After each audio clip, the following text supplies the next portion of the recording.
Kimempa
creative soul with a love for many things, blending her passions into everything she does. She started her journey as a trained architect at Yaba College of Technology in Lagos and later expanded her expertise in interior architecture and design at the University of Hertfordshire in the UK. Over the years, she has become affectionately known as the small space queen for her ability to make even the tiniest spaces feel warm, functional, and beautifully designed. Currently, Coast is channeling her love for problem solving and creativity into the fintech world as a product manager at Cowrywise, where she helps shape and manage products that make financial management easier for everyday people. She sees each step of her journey as a part of a bigger story, one that is driven by curiosity, community, and a genuine passion for bringing ideas to life.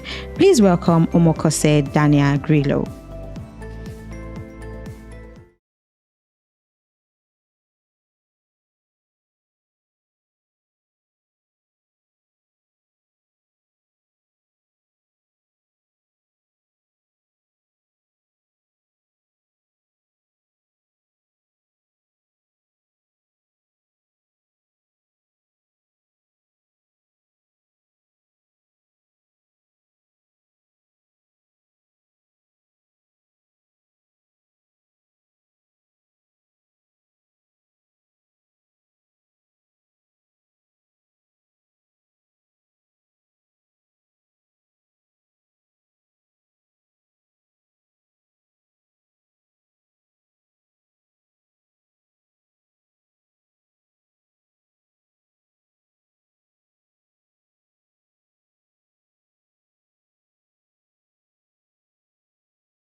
Fill up the space in front of you. Fill up the space in front of you so people can just, connect easily.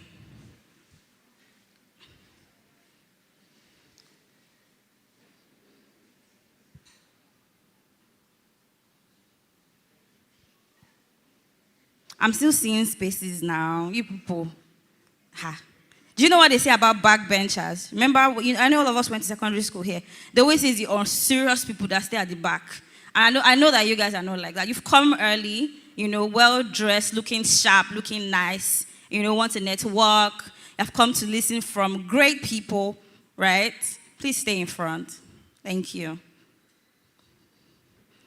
Thank you. Thank you so much. Yeah, please clap for yourselves again. Okay, just to state a few things. If you need to use the restroom, you just go out the door and walk straight down. You find a lobby by your right. The male and female restrooms are available there, clean and, available for your use, right? Right. I want to know where all of us came from, right, today, because as I heard some people came like 6:30, like, what are you? Did you come on the yacht? Or where did you come from? Is anybody here from, okay, sorry, yeah. That lady, she's actually she's signifying that she came really, really early. I think I saw her when I needed to have breakfast. Clap for yourself, please. Yeah. Did anybody come from Ikorodu this morning? Wow. You guys clap. Ikorodu is far. People clap. Ikorodu is very far. Let's see, let's move forward. Did anybody come from, say, K2 Mile 12? Okay. You guys. I need you guys to clap for them, please. It's not easy. Committing in this economy right now is a lot. Did anyone come from Ikeja? Okay. We're seeing many hands now. Like we're moving closer to civilization, right? Did anybody come from, say, Ikorodu Road, Antoni, Yaba? Okay. You guys, I'm not seeing people clap for these guys. I'm not seeing you guys clap for them. Okay, and now, people usually say that Yaba is part island. So I'm going to just make that distinction right now. Did anybody come from places like, Macaulay, Alagomeji, Unilag Road? Yeah, some guys is waving at the back. I get it. Did anybody come from Shomolu, Folagoro, Nipan? Raise your you stay there, or you have a house in Lagos. It's not easy, right? Did anybody come from the island? So, Ikoyi. Oh, wait. Obalende. No, Obalende is in Ikoyi. Is there. Obalende is in Ikoyi. You will not agree. Obalende is in Ikoyi. Did anyone come from Obalende this morning?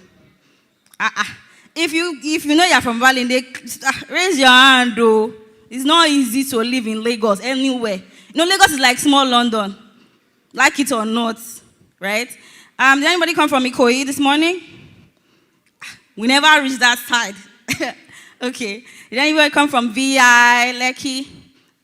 Okay. I see you. Did anybody come from second roundabout, third roundabout, Jakonde, Agongi?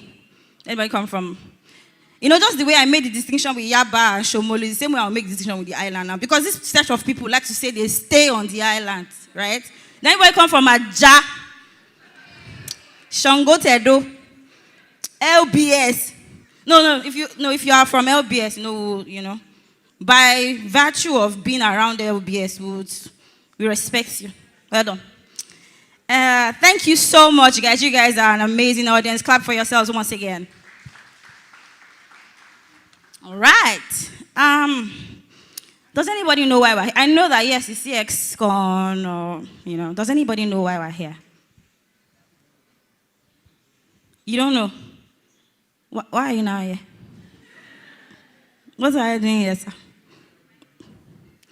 Okay. Yes, we're here for CXCon, right? CXCon 2024. We want to speak to you about new technologies in customer experience and how we're leveraging that to deliver value to our customers and people at large. But yes, we know why we're here, but I really want to also hear from us what are our expectations for today. I'm going to call on people if you don't raise your hands. She said, wow. I want to hear from you. Please, can somebody help her with a mic? Thank you. Guys, clap for her. Encourage her. It's not easy.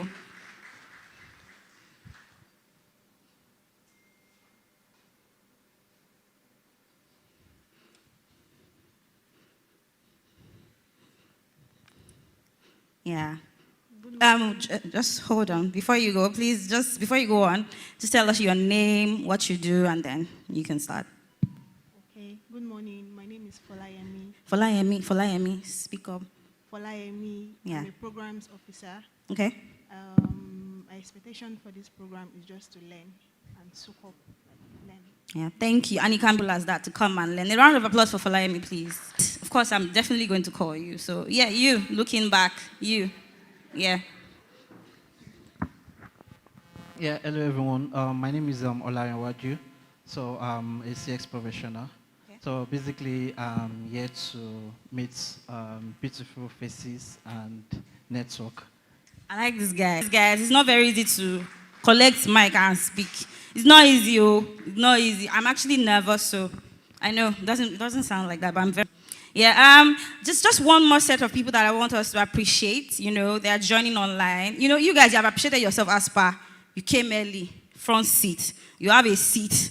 It's not easy. But some people couldn't get seats here today. I just need you guys to really celebrate the online audience for me, please. Exactly. You can do better. You can do better. It's not easy. Some of you, very easy at all. Okay, we can go on. We can get into the thick of it, into the meat and the potatoes, and start to learn. Guys, our first keynote speaker just walked in, and I know you don't know her name yet, but if you actually checked online, you will know. We will know those people soon, right? Please give a round of applause for Ada Irikefe. Yes, you can come up. Let me get a profile up, please.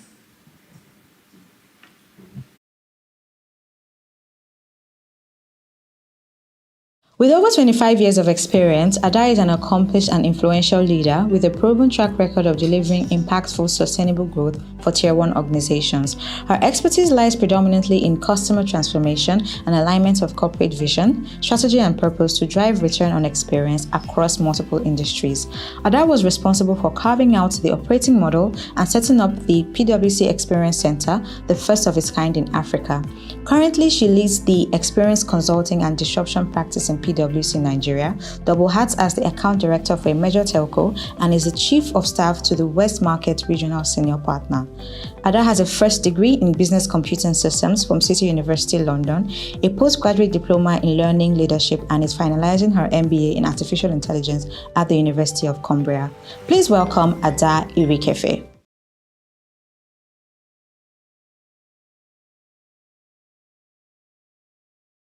I would normally close my ears.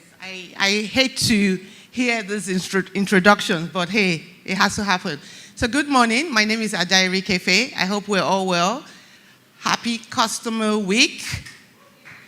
I don't see any balloons here. I've been to a couple of offices, and in fact, the place is like a party ground. Cowrywise, well done. So, I don't know if my slides are coming up.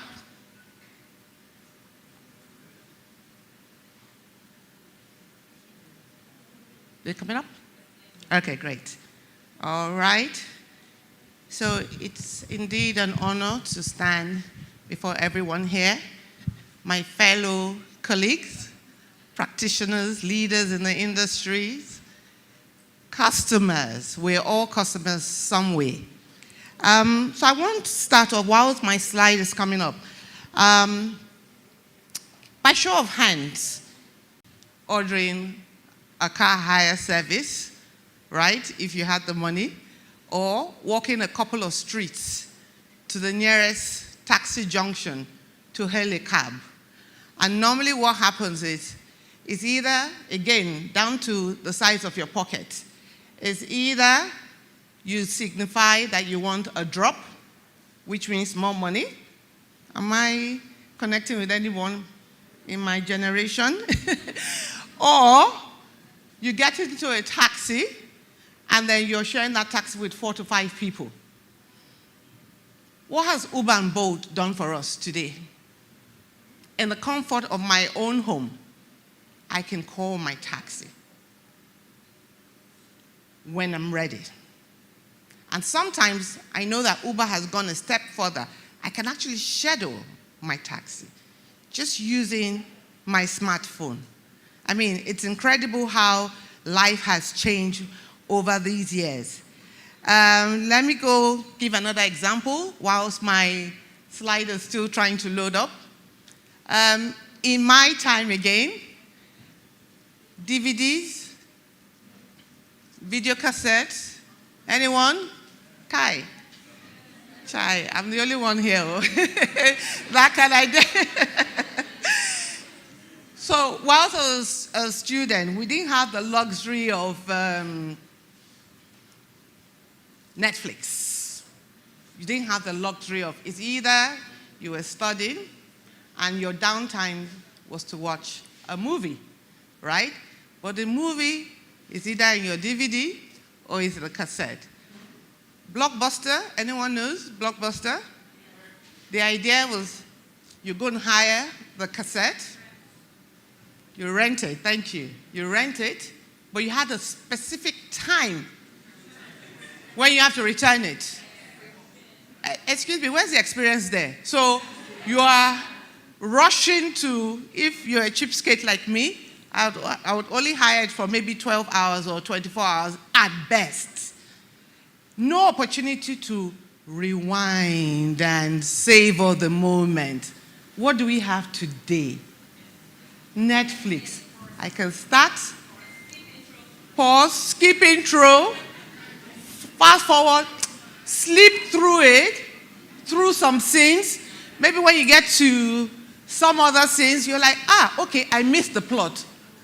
Rewind. It's amazing, all done from the comfort of your home. What is driving this? Customer experience. Tap, acquire the more than enough of the market share. So that's what has happened. So to customers, we're still struggling with the slides. Okay, coming up. I'll keep telling my story. So to customers, we've kind of influenced the way businesses are done. Banks, let's talk about the banks. It was such a chore to walk into a banking hall. I mean, for a very simple transaction. I cannot tell you, and that is the honest action. I cannot tell you, and that is the honest, when last I went into a banking. I'm not going to mention the organization, has even gone as far as, I'm not going to mention the organization, has even gone as far as full face detection. That's the extent of technology driving customer behavior. Do I have a clicker? Okay. Flip to. So I've just talked about how the landscape is completely unusual. If you're like me, I'm enjoying what I see today. And I'm hoping that a lot of organizations will ramp up to tap into what I want as a customer and not what everyone wants as a customer. They need to be able to identify a diary cafe. What are their wants? What are their needs? And personalize my engagement. If you go to the next couple of slides. Great. So a recent survey that was carried out by PwC stated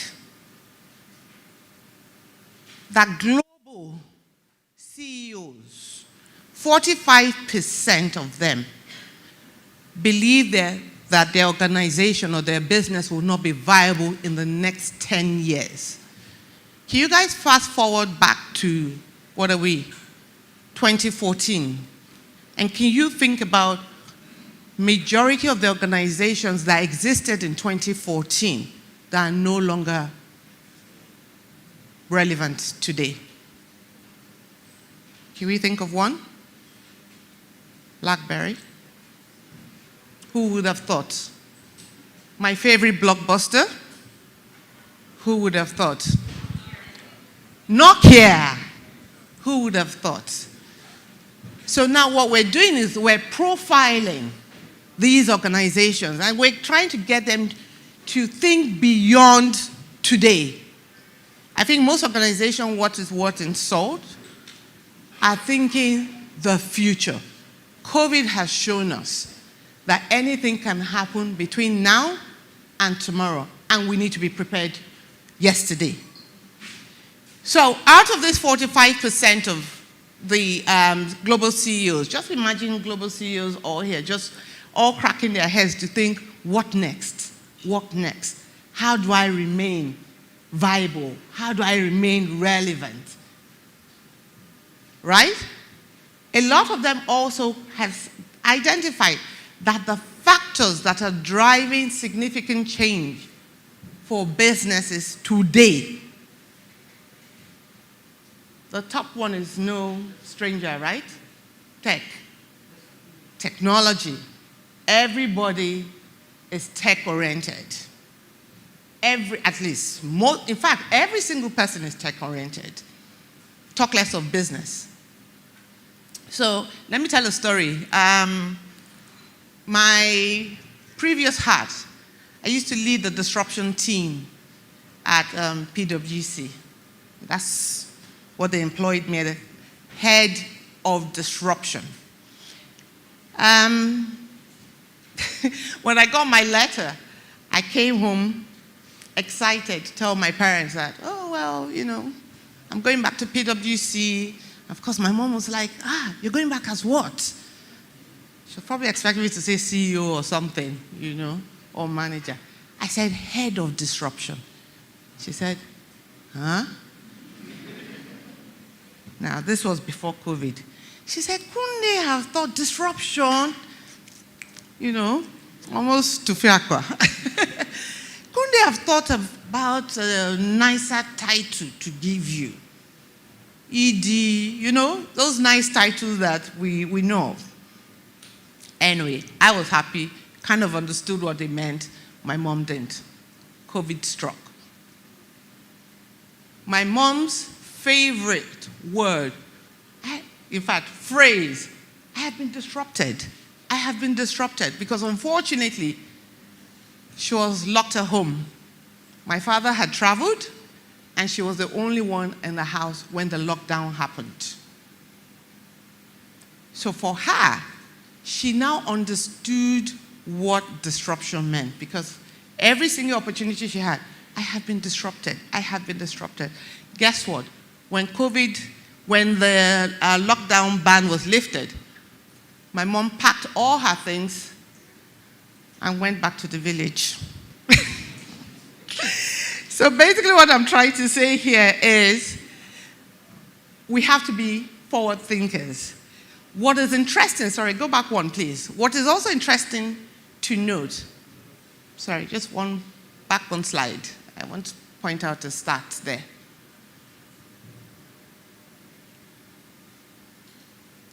So whilst he's still trying to, yes. So if you notice, change in customer preference at 49%. Technology change is 56%. Change in customer preference. So what does that mean? As an organization, if I don't take into consideration what my customers are thinking, what my customers value, what my customers need, then I'm not going to be relevant. I probably will go extinct. So change in customer preference has now topped the list. So what we're saying here is the ability to deliver, in a nutshell, customer experience is more than ever a critical differentiator for businesses today.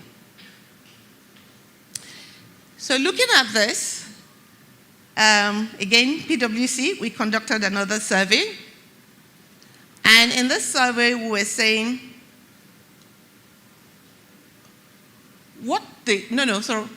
guys, go back.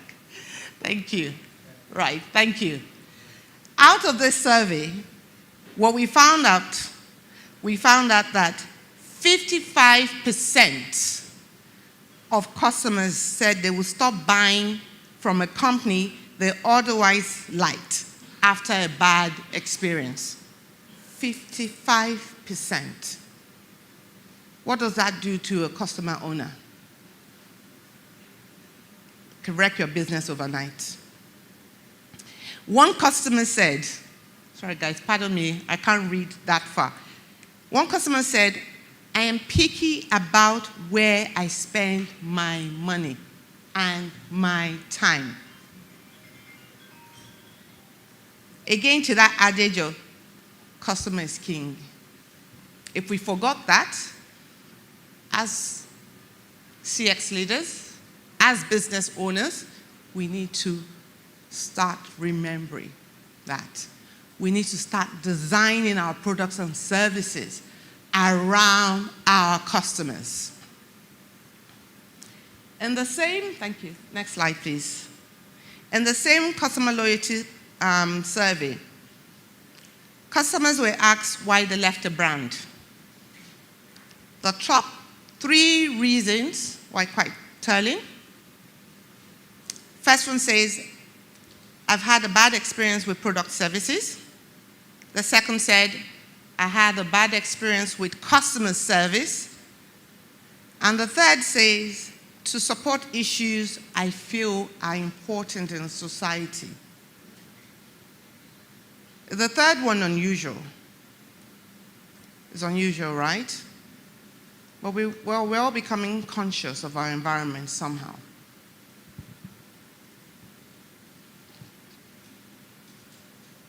I want to highlight that customer service, having a good customer service and a bad product are would not give you that elevation that you need. They're not mutually exclusive. If, say for instance, I had a bad quality product, I may have the most amazing customer service or customer attendant. I may give you a chance. I would give you feedback. It's an opportunity for you to refine your product. But if consistently we're still getting bad quality products, my money is more valuable. I would move. What does that mean? I would move. I'll tell my friends. I'll tell my family. So with that particular instance, I may have moved 100 people from your business instantly. So please note, they are together. I want to use the opportunity to give kudos to Cowrywise on the third line. So I found out last night, whilst I was putting my thoughts together, that Cowrywise recently renovated a football field, correct me if I'm wrong, right, in his operating community. And what they've done is they've brought back social energy and they've brought back engagement. That speaks to your third line. So most customers will identify with organizations that are in tune with their community beliefs, in tune with their values. It may be small, but to some, it's huge. So well done, Cowrywise. Next slide, please. Thank you. Wise. Sorry, I always say rise and wise. So basically what I'm saying here is, to excel at customer experience, customers and leaders must have a solid understanding of their customers. And this involves three things: the expected behavior in specific market contexts, what products and services or experiences they value enough to pay for. How profitable is it to your business? I always say, unless you're an NGO, you're running a business to generate revenue, right? To make a profit, right? To be relevant. So what we see, if I was to break this down, I'm basically saying that customers are unique. And what I value is different from what you value. So when I'm defining my customer experience journey, for instance, you have to realize that Ada's and Bingpei's are completely different. And you have to design accordingly for your target audience. I'm also saying that customers have a variety of touch points. So I may choose to go to the shops, my choice. I may choose to interact with you via an app, my choice. I may choose to, what are the others? Buy online, buy Instagram, for instance, my choice. What I want is that for each of those touch points, they must be synchronized. I don't want to go into your shop and I don't want to start giving my details in your shop. I want a continuous experience. So when I leave your shop and I go online to maybe continue a transaction, I need to know that you know who I am. you remember that I came to your shop to look for a pair of shoes. So all the touch points must align. That is effective customer experience. I'm also saying that it's not easy, this touch points, it's not easy to understand me as a customer, especially when I'm a difficult one. But if you pull all the data from all this point, you're able to identify who Ada is. You have somewhat some idea of who Ada is. And guess what? You can start to customize products and services for Ada. Where was the second one? So I've talked about value in terms of what I value, right? We also remember I've said that I can value things at different times. My values may differ from being based. But at the end of the day, how do I, as a business, ensure growth? How do I ensure profitability? It's by having this single view of a customer. Once you identify a customer behavior, you identify their values, you are able to get a sense of who Ada is as a customer. Is Ada a high-valued customer? Is Ada just a regular Joe customer? Is Ada is a customer, but what impact does Ada's footprint create in my business? Again, remember, we're not running a charity, right? We've created a business to generate revenue. So I guess at this point, all customers are unique, all customers are valued, but there's some customers that ensure you get your returns. There are some customers I need to place high value on. There may be 3, there may be 4. Let me give an instance. I used to work for a telco. And Nigeria is predominantly a prepaid country. You know what I mean by prepaid? I have to pay to use. A particular telco has about 70 million subscribers. 70 million. Out of that 70 million, maybe now, 2 million, even less, are regarded as postpaid customers. But this is 2 million out of 70. But these 2 million subscribers give me the bulk, give this telco the bulk of their money. So should I focus on, I'm focusing on the 68, but do I give preferential treatment to the 2 million? It's logical, right? But how do we do that? We have to segment properly, right? We have to know who our customers are. And we have to segment them according to, depends on whatever values you want to put. The next slide. So again, at PwC, permit me if I'm plugging my company, we have identified 4 experience dimensions that deliver consistently growth in revenue, reputation, retention.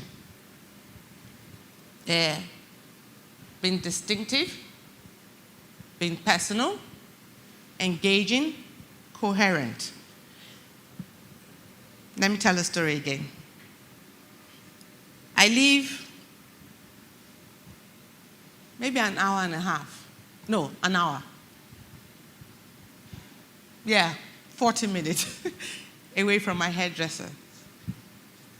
I go past at least 50 hairdressers. In fact, I go past my sister's first, and I go past a couple.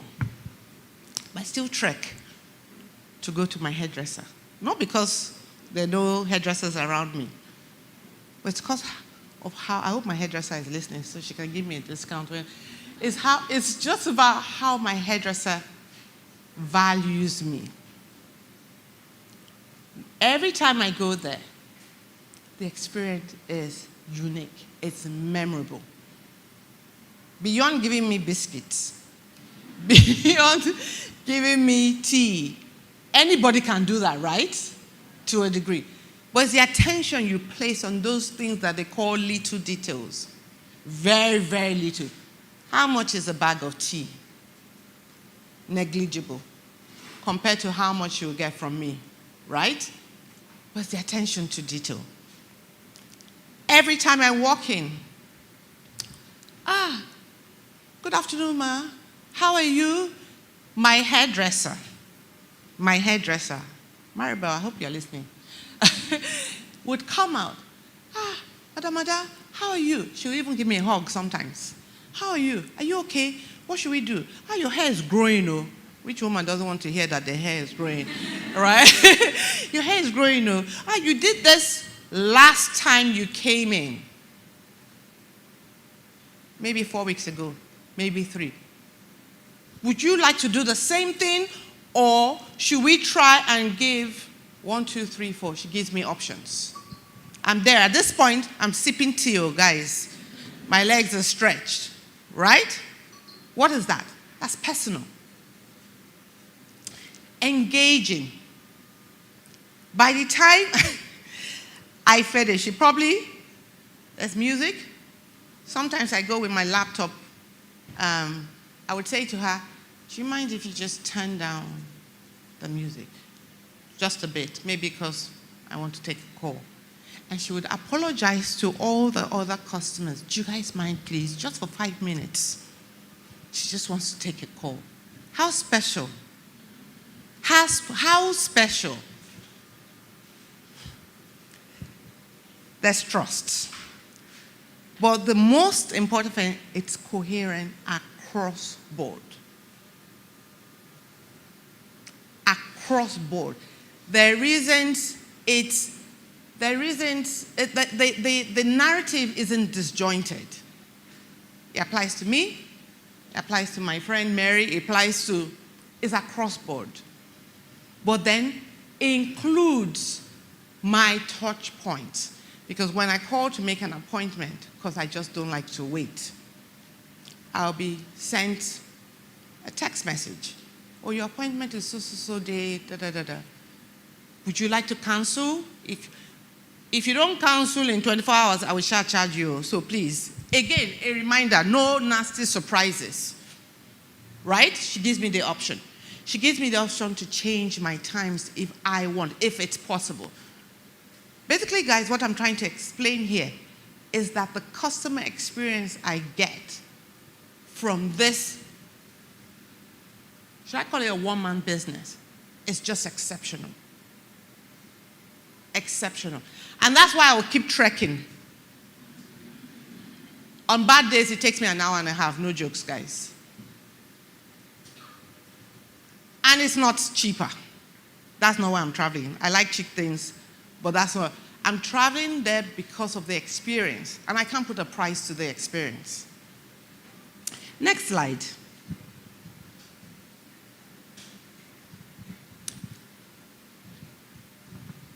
The famous Amazon. Do we have experiences with Amazon? If we don't, please, I suggest that you take some time to just do some research on Amazon. What they have done, it's mind-blowing. I don't know how they've done it, but it is mind-blowing. But I know how they've done it. They have focused on customer centricity. when you listen to Jeff Bezos, I don't know if I have the letter here, when he talks about his growth and management of Amazon business, he keeps saying a relentless focus on customer. Does anybody know that Amazon used to be relentless.com? Check it out. That was how he was thinking from the very beginning. Until today, he's still very relentless. If you want to achieve great customer centricity, now it's now nice. Everybody, I don't know if there's any, customer-centric, we're customer-centric. What exactly does that mean? Go and look up Amazon, and you would understand what customer centricity means. Next slide, thank you.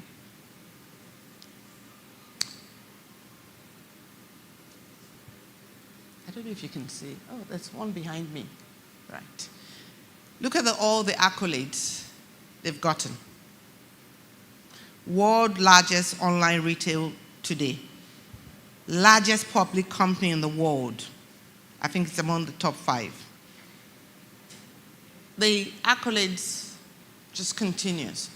And that's because everybody relates. Everybody agrees. I would rubber stamp this. So what we're basically saying is, how do we achieve what Jeff Bezos, I guess that's the theme of my keynote speech. I've told a lot of stories, but that's my keynote speech. How do we achieve business growth? Next slide, please. Thank you. So I keep saying that we can't really talk about customer experience without delving into employees. What are the greatest assets? If you ask any CEO, again, any CEO, reputable CEO, he will tell you that his people are his greatest assets. Okay? That's a given, right? But how do I treat my people? How do I create brand ambassadors out of my people? We keep talking about customer satisfaction. Well, employees are your customers. In fact, they're your number 1 customers.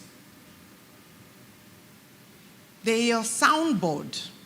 They're your guinea pigs. Now, imagine a disgruntled employee being the face of a company. Just imagine.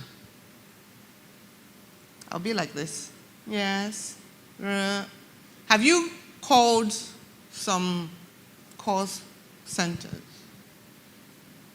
And you almost want to write to the CEO to say, you know what, whoever that person is, you better remove that person from your organization because they've just not been, it's as though I'm begging you to do a job. But the truth is, how have we treated that employee? How have we imbibed the culture of customer centricity in that employee? Again, to value. What value can that employee bring for me? Maybe when I start, which is not a very nice way to look at it, start looking at the value that an employee can bring to my business, maybe I will start treating the right way. But that's not correct. That shouldn't be the case. My customer my employee is my first customer. If we get that right, we're off to a good start. So there are companies who have seen, I don't think it's here, a 4.4 times lift than they. So you know that thing they say about happy wife? Happy life. There's home, there's life. But we now have happy employees. Happy? Thank you. So there's a symbiotic relationship between employee experience, please don't forget that, and customer experience. Next slide.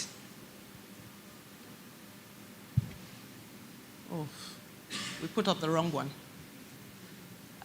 Next slide. Let's see if it's there. Okay, no, go back one, please. Thank you. I was just going to talk about, and I would probably share with Eno once I'm done, how I mentioned, I think part of my intro was that I work for the experience consulting team at PwC. And what we do there is provide, or what I do, is provide customer transformation services to our clients. Truth be told, like disruption, right?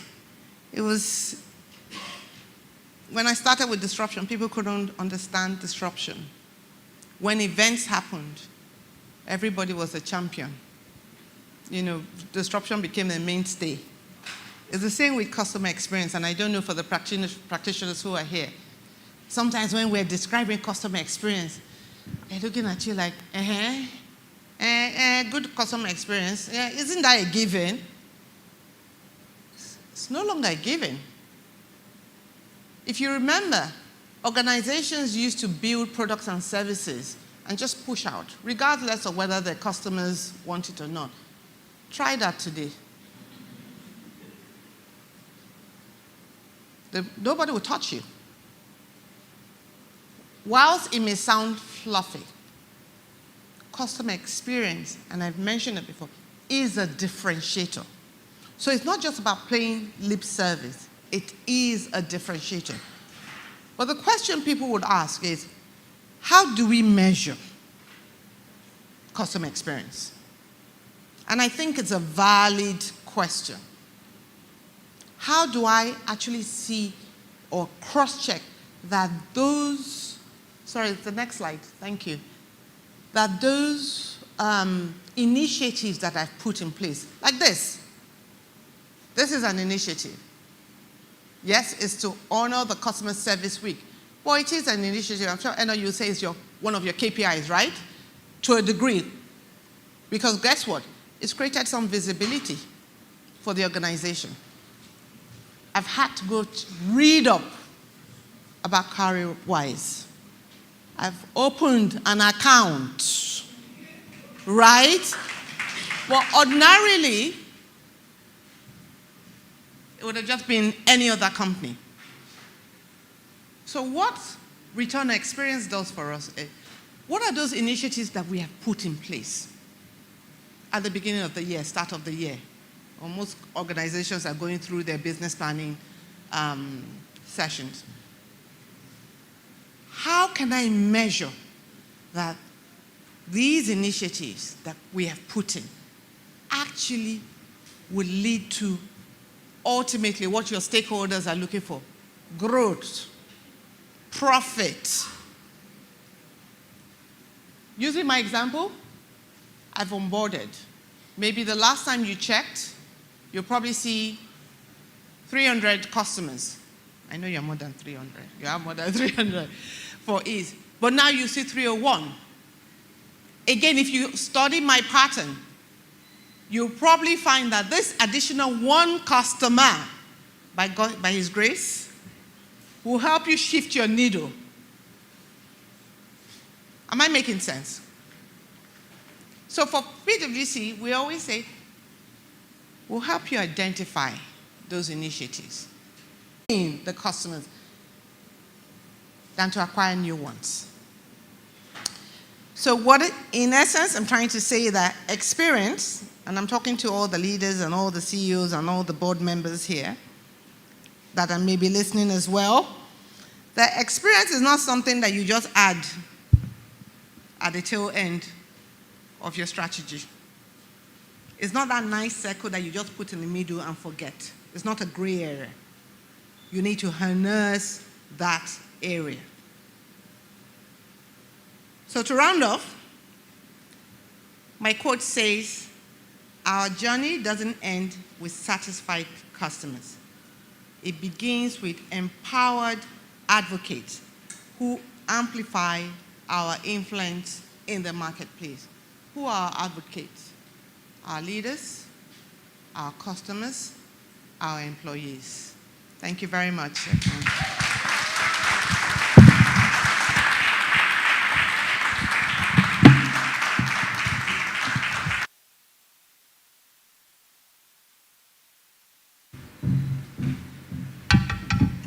I believe we can clap some more. You can even shout, you're allowed. Thank you so much, Ada, for that wonderful keynote. Did anybody learn something? I like this answer, yes. So, what did you learn? This is the problem now. What did you learn? I'm going to call names. You know, if you don't signify, I'm going to call people. Thank you. My young man in yellow raising his hand. Please, can I get a microphone for him?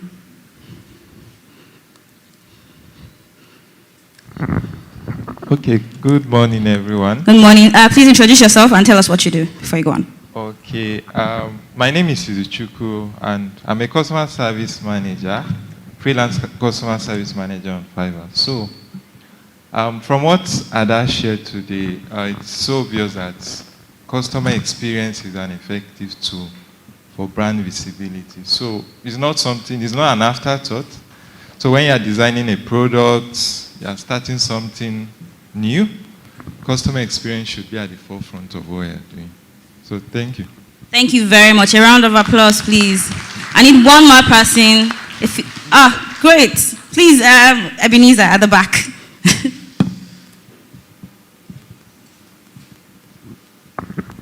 My name is Ebenezer. I do HR. And I was happy to hear again how employees are customers first and how employee experience drives customer experience. Thank you. Thank you. Round of applause for Ebenezer. I'll just take one more person, and I want a lady this time around. One man can do, woman can do better, but I'm not seeing any. Oh, I'm seeing somebody. Okay. Okay.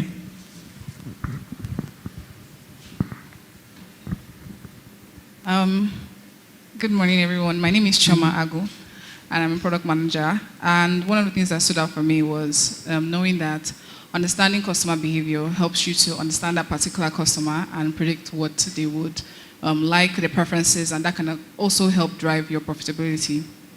Thank you. Thank you so much. Guys, another round of applause, please. Great. And we can move on. Okay, so I just need to state some things here. We're going to be asking some questions during the panel sessions, but we're asking them on slido.com. There are already some questions there, but I need us to go on slido.com to upvote some of the questions. So if you just take out your phones, please. Slido.com, like slide, but without the E. SLIDO.com. Slido.com, are we there? If we're there, you can just say yes. If you're not there, say wait for me. Okay, we're waiting.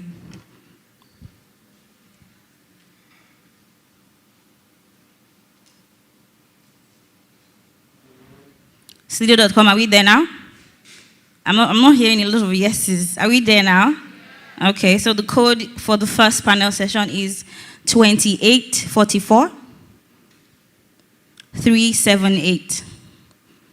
2844 378. I'll take that one more time. 2844 378. All the panel sessions with their questions are listed on there. So if you just go there and upvote so that we take, questions with the most votes. We can't take all the questions. So the more you vote, the higher the likelihood of that question being answered, right? Right? Thank you. Okay, I like what Ada was talking about. When she said, you go and rent cassettes and then you're rewinding. I mean, I'm the last one, so I didn't have to do any of that. I'm sorry. My brothers did all of that for me. I just sat down, I watched, and I practiced all the dialogues there, right? But I remember my dad writing letters to my uncles then. He'll say, I hope this letter finds you as, maybe we even use our tears to seal it. And if you watch classical movies, seal, you're going to have your emblem and then you seal the letters. Now there are so many channels to do that, and it's amazing what technology can do. And we're here to witness it. We're partakers of it. Maybe we want to clap for ourselves because of that. It's not easy. Imagine having to run to go and send letters to the love of your life. Okay. And we'll now we'll start our first panel session. Do we have all the profiles ready? I'm starting with Haley. Okay. Has anybody met anybody here today? Or you just came with your friends? I saw two ladies. I know they will think I'm picking on them, but I saw two ladies here. They came very early, took pictures. I'm picking on them, but I saw two ladies here. They came very early, took pictures. You know, they've already posted. It's not easy. After today, you will see a day in the life. Follow me as I attend what? CXCon 24. Yeah. Okay, yeah, that said, guys, please, when you're taking your pictures, your selfies, please tag Cowrywise in your reels, in your stories, and use the hashtag CXCon24. The hashtag is CXCon24. Okay, so I have an assignment for us. I know that, we're all here nicely dressed. We want to learn and network. Some of us want to meet beautiful people, like somebody said earlier. Yeah, but I'm going to need you to do that, right? So as the event is going on, we'll take short breaks. I'm going to need you to meet at least 2 to 3 people, learn their names, learn what they do. I'm not asking you to just do it for fun. I'm going to ask. Trust me, I collect whatever is owed to me. I will ask you. So please get ready. I'm going to start with both of you, actually. Are we ready now? Okay. So on our panel, our first panel speaks to equipping CX teams for business growth, right? And this conversation would center around equipping CX staff with the adequate training to position them for success in delivering more value for companies. And our first panelist, she'll be joining online. Her name is Hayley Hopwood. Please, let's listen for her profile.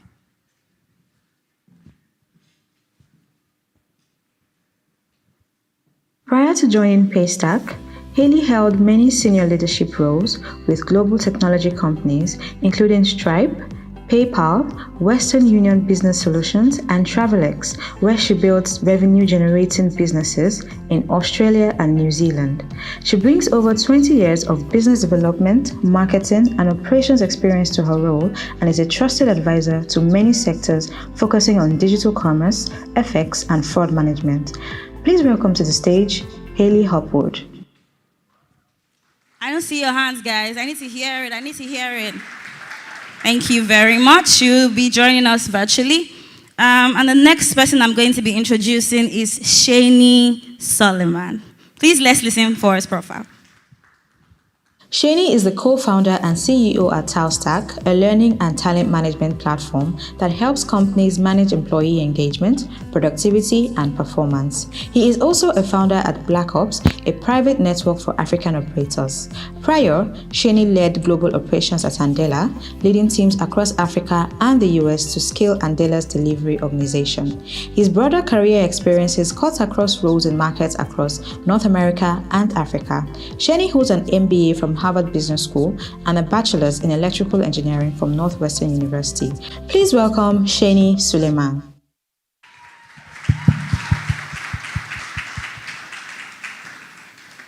Anyone, please. Okay. And the next person on our panel list today is Oluchi Okorie. Media? Oluchi is a self-motivated, forward-thinking leader with over 10 years of experience in both commercial growth and IT business analysis. As a general manager of growth and digital commerce at Waka Now, she oversees all digital sales channels, including the company's website, mobile app, and innovation of new products. Her strategic focus on optimizing these platforms ensures a seamless and engaging customer experience, driving significant growth across all digital touchpoints. Her expertise in business process improvement and automation has driven operational efficiency and product innovation across industries, including financial services, aviation, and FMCG. Please welcome Oluchi Okorie. Round of applause, guys.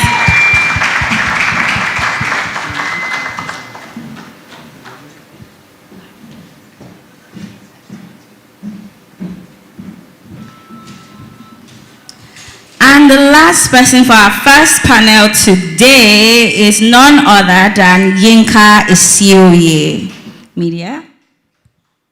Yinka Isioye combines over a decade of a diverse and rich background across the telecoms, manufacturing, supply chain, and FMCG sectors, spanning customer experience, retail sales, as well as learning and development domains. Previously worked at Lafarge Holcim, where he was the country head of performance and planning.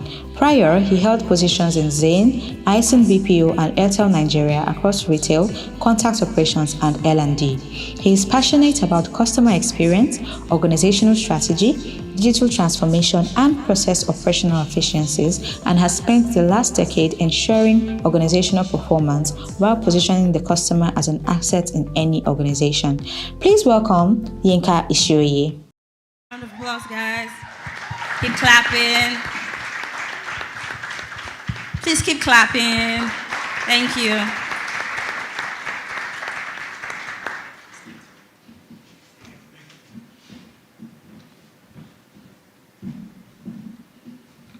Okay, now somebody is going to be moderating this session, right? Don't worry, I'm not going to be talking throughout.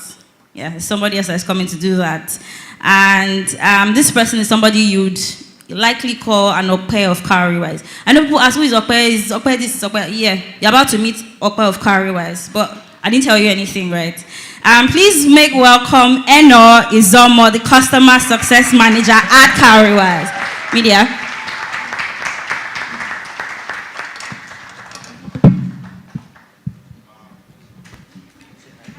With nearly 7 years of experience in the dynamic fintech industry, Eno is a seasoned professional with a deep understanding of its complexities.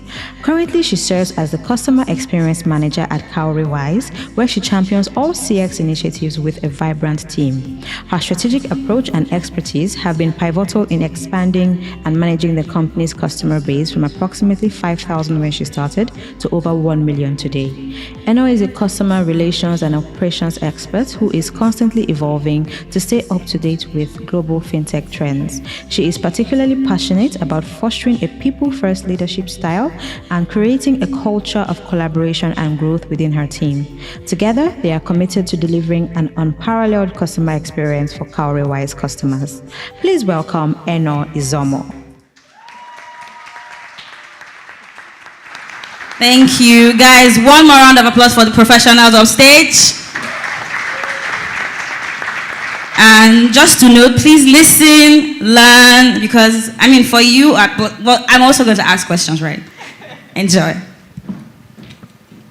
Thank you very much, Coach. Come on, guys, put your hands together for Coach. Hasn't she been amazing? Put your hands, we can do better than that. Thank you very much. You've been an engaging audience, I must say. Thank you very much for showing up. It's really amazing having you guys here. Thank you so much. Please do not mind Coach. I am not Okpe from Cowrywise. I don't want people coming for me after this session. All right, it's great to be here. And look at my panelists, guys. And they're looking amazing. So, Media, I have my phone here. Will that be a bother? Okay, I'll just go ahead then.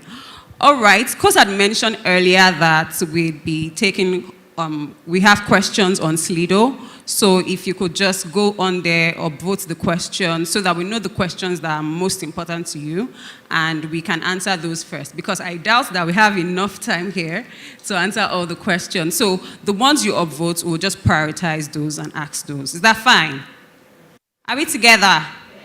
And guys, please put your hands together for the online audience. There are a lot of people online currently. I can't even count. I can't keep track. There are so many people online. Thank you for joining. Thank you for joining from wherever you've joined us today. We're grateful that you could make out the time to be with us. The hall is not very big and we couldn't accommodate a lot of people, but online we can accommodate as many as possible. And it's great that we could have you here with us. All right, quickly we'll go into it. Guys, can you see Haley online? Let's say hello to Haley. All right, Haley, can you say a quick hello just to be sure we can hear you? Hi, everyone. It's awesome, awesome, great. It's good to have you, Haley. All right, so our guests have chosen a lot of questions here, but the one with the highest votes, I think we'll just start with that. This is interesting. So the first question here is, how can CX team collaborate with other departments like marketing, engineering, and product to create a seamless experience that drives growth? And I think I want to hear Oluchi's perspective, if that's fine. Let's hear from you. Did you get the question? Oh, yes, I did. Awesome. Hello, everybody. So if I heard you correctly, how can CX team collaborate with cross-functional teams, marketing, engineering, product? I'll give a bit of a background that, first off, when we talk about the CX team, we do not refer to them to be a unit or a department that is in isolation, because most times we see them as if they are one unit that is there dealing with one thing or the other, that generally in the organization we feel that they are not top there in the scheme of strategy management. Now, one of the important ways that they can collaborate with cross-functional teams, I'll start with marketing, is that the CX team needs to have a consistent communication with the marketing department, helping them to be consistent in the message that they're putting out there to the customer. There's need for there to be consistency in the information that we put out there. It must not be deferring. It must not be a messaging that is confusing to the customers when they receive them. And how can marketing ensure that the messaging out there is consistent is when they collaborate with the CX team. An example will be that you may coin a message, an information, and you think it's perfect, and you put it out there. It is the CX team that would give you feedback how your customers are interpreting and receiving that message. Seated in your department, you would think that, 1 + 1, it's equal to 2. It's no-brainer. Everybody should understand it. But you'll be so surprised at the feedback that the CS team have given to the number of calls that they receive and customers trying to get clarification on those messaging. So it is important that there's a consistency in information that the marketing team, for example, will put out. Now, moving on to the product team. You know that the products are in charge of building product development, customer journey, UI, UX, that's user experience, user interaction. You cannot build a great product if you do not understand how your customers will interact with that product and how your customers will perceive it. And the best people to help you gather information, help you gather data on how the customer will use a product that you produce, just like Ada said that before, organization would bring out products and put it out there without consulting with the customers, without understanding what are the needs of the customers, how do they want to interact with a product. That if you do that now, you're on your own because nobody's going to touch it. So one of the good ways to ensure that you're building a product that is relevant, that is timely, that is meeting the market's need is to ensure that you are consistently collaborating with the CX department. Why is that important? It's important because it is the CX team that is able to give you insight as to how you can upscale a product, how you can enhance a given product. So you might have one product and you think you have done all that you can do. It is 80% customers are using it. And then you realize that the CX team are giving you feedback saying, oh, this product requires an additional product, or this product needs to be enhanced. I'll give you a practical example. I work with Workanow. Everybody knows Workanow to be majorly on flights. That, oh, if you want to book your flight, Workanow. But it is the CX team that will let you know that when people book their flights, they are asking you for airport transfers. They need pickups and drop-offs. That is part of the traveling experience. So the CX team, collaborating with the product team, are able to upscale a current product and able to expand the product line, giving you insight as to what the customer needs. Or do they want visa assistance? Do they want lounge services when you get to the airport? Like I used to say, we Nigerians, if you have a flight, audience, if you have a flight by 12 noon, what time do you leave your home to get to the airport? Some people get there 7. That is a whooping 5 hours difference because we're trying not to miss our flight. But what do you do when you get to the airport? Do you hang around? Are you looking for where to sit down? Are you looking for what to do with yourself? So it is the CX team that will pass information both to the commercial team, the product team, the engineering team, saying, hey, people are stranded after they've checked in. They need to do something with themselves while they're at the airport. So a new product will come. Airport lounge access. You get to the airport on time, you're checked in, you're fine. Why not sit down somewhere comfortable, You have refreshment, you have Wi-Fi, you can work, you can relax before you board. I don't think I can overflow how it is important for the CX team to collaborate with the product team, because it would improve what? Your business perspective, your products, your revenue. Now, engineering team, it is exceedingly important that they are collaborating. Why is this so? You cannot have an efficient customer experience if the right tools are not in place for the customer service team to use. I cannot service you if I am not empowered to service you.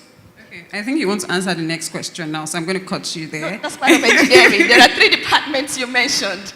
Well, I mean, you can go ahead. Just okay, I'll just wrap that up. So you need to be empowered, having the right tool, making sure that integrations are quick, are fast, are easy to use, and user-friendly. Thank you. Thank you very much, Oluchi. Yeah, something I just want to just expound on is what she said at the beginning about how CX teams are not in silos, right? In fact, I'm of the opinion that everybody at your company should be a CX person. They should be customer-oriented. And this is something we pride ourselves in at Cowrywise, that we are customer first. We think about our customer first. We think about how they experience the app. And not just at the point where they are reaching out to our customer service team, but at the point where they even download the app on Play Store. How do they feel about the product? From going there to the onboarding process, the entirety of that, and even putting in their first ₦1 into the app. What is the experience like? So it's not the CX team that would design the app. It is not the CX team that would develop the app. But in collaboration with the CX team, you can experience like a seamless flow and an amazing experience once you interact with whatever product it is you're building. So CX teams are not one team. Your entire team should have customer experience at the back of their mind in whatever function they find themselves in. Are we together? All right, cool. Let's move on to the next question here. And the next question with the highest vote is, I think I'd like Yinka's perspective on this. Are there key metrics that CX teams could focus on to directly contribute to business growth? And how can they measure success? Thanks for that. I think, yes, there are a few known industry metrics, right? Common ones, NPS, CSAT, CES. But I like to talk practical CX. Those are good metrics, but you need to ensure that, first of all, you pick metrics that suit your operations. And before you do that, what I like to always see is, you've built a customer journey map. It's not the same, even for companies within the same sectors, right? So you understand how your customer moves from node to node. After that, you then develop metrics that suit that journey itself. So that at every point in time, you're able to track and measure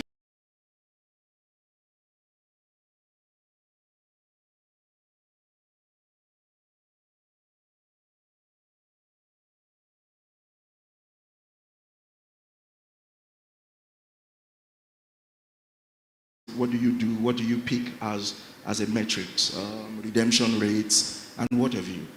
So beyond just the NPS, CSAT, and CES, you really want to go to the shop floor and customize those metrics that speak to your customer journey and your pain points. Of course, at the end of the day, you also want to ensure you're able to measure. And for the measurement, again, companies make the mistake of measuring in silos as opposed to an integrated approach, right? And this is where it gets tricky. How do you ensure that metrics tie to each other? So you're in commercial, I'm in CX, but we have the same goal, which is customer happiness at the end of the day, of course, towards profitability. But you need to ensure that these metrics also speak to each other, because like we said, customer experience is not a department. It's a culture, an attitude, it's every one of us. Our KPIs may differ, but we need to find a way to sort of connect them together. So measurement is not the problem. For me, it's how you measure effectively and efficiently. So I think if you look at it that way, start with your customer journey map.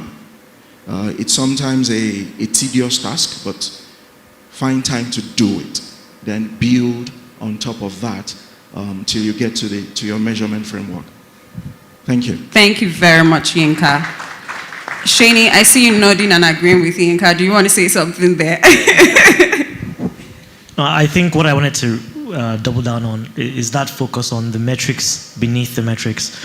And so I think right from when a customer is engaged, there are metrics that you begin to see along the way.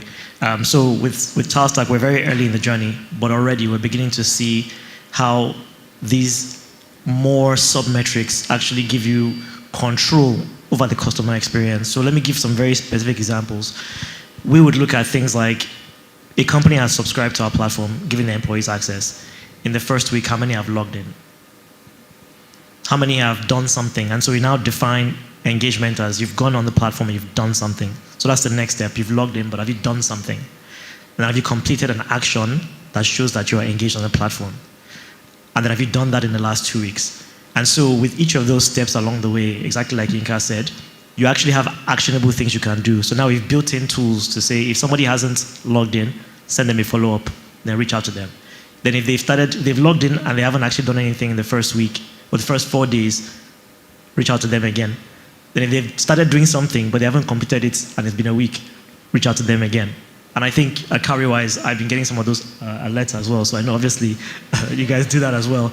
But that allows you to then take action. Because looking at NPS, looking at CSAT, looking at CES, these are more reactive metrics, right? And they usually come at the aggregate level. You know, okay, you've seen for 10,000 customers, but how did you identify pockets of 20 customers, 10 customers, 5 customers, that you can actually go and influence that behavior much before they've decided to either resubscribe or churn, right?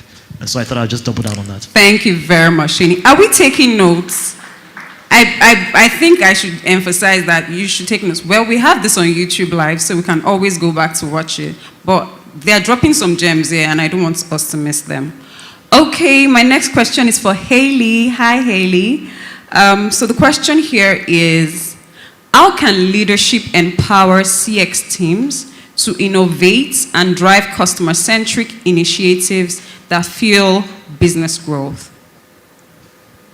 Yeah, thank you. Thanks so much for the question. I think when I look at customer centricity, it's around the proactiveness. So as CX teams, we know what we need to focus on in order to get the day-to-day operations done, but it's more than that, and our customers demand more from us than that. And that really stems from leadership and making sure that everyone's wearing their customer-focused hat and driving initiatives that will stem growth. And that can be a range of things, like having tiger teams, like at PayStack we'll have tiger teams that are industry-specific or digitally specific, so they all require the same sort of technology, where there's commonality with the themes. They're all individually different, but the commonality allows us to drive initiatives within the CX teams that will deliver outcomes. So proactive upselling and cross-selling, and really seeing and understanding problem statements from customers deeply. So from a technical standpoint, but also from a payment fund flow standpoint. So whatever you're trying to solve for, I think it's understanding that problem statement first, and it's not necessarily the day-to-day operations. It's rising above that to be proactive in the outbounding kind of solutioning that we don't allow, like you tend not to allow yourself the luxury of that time, where I think if you look 3 to 5 years ahead, if we don't focus on those types of forward-thinking initiatives today, we won't get to where we need to get to in a speedy timeline. We'll get there eventually, but if we're not being proactive about that approach, then it tends to be something that is an afterthought. So I think leadership really needs to drive that kind of forward thinking and that kind of innovation, and allow teams that space to have those deep conversations with customers.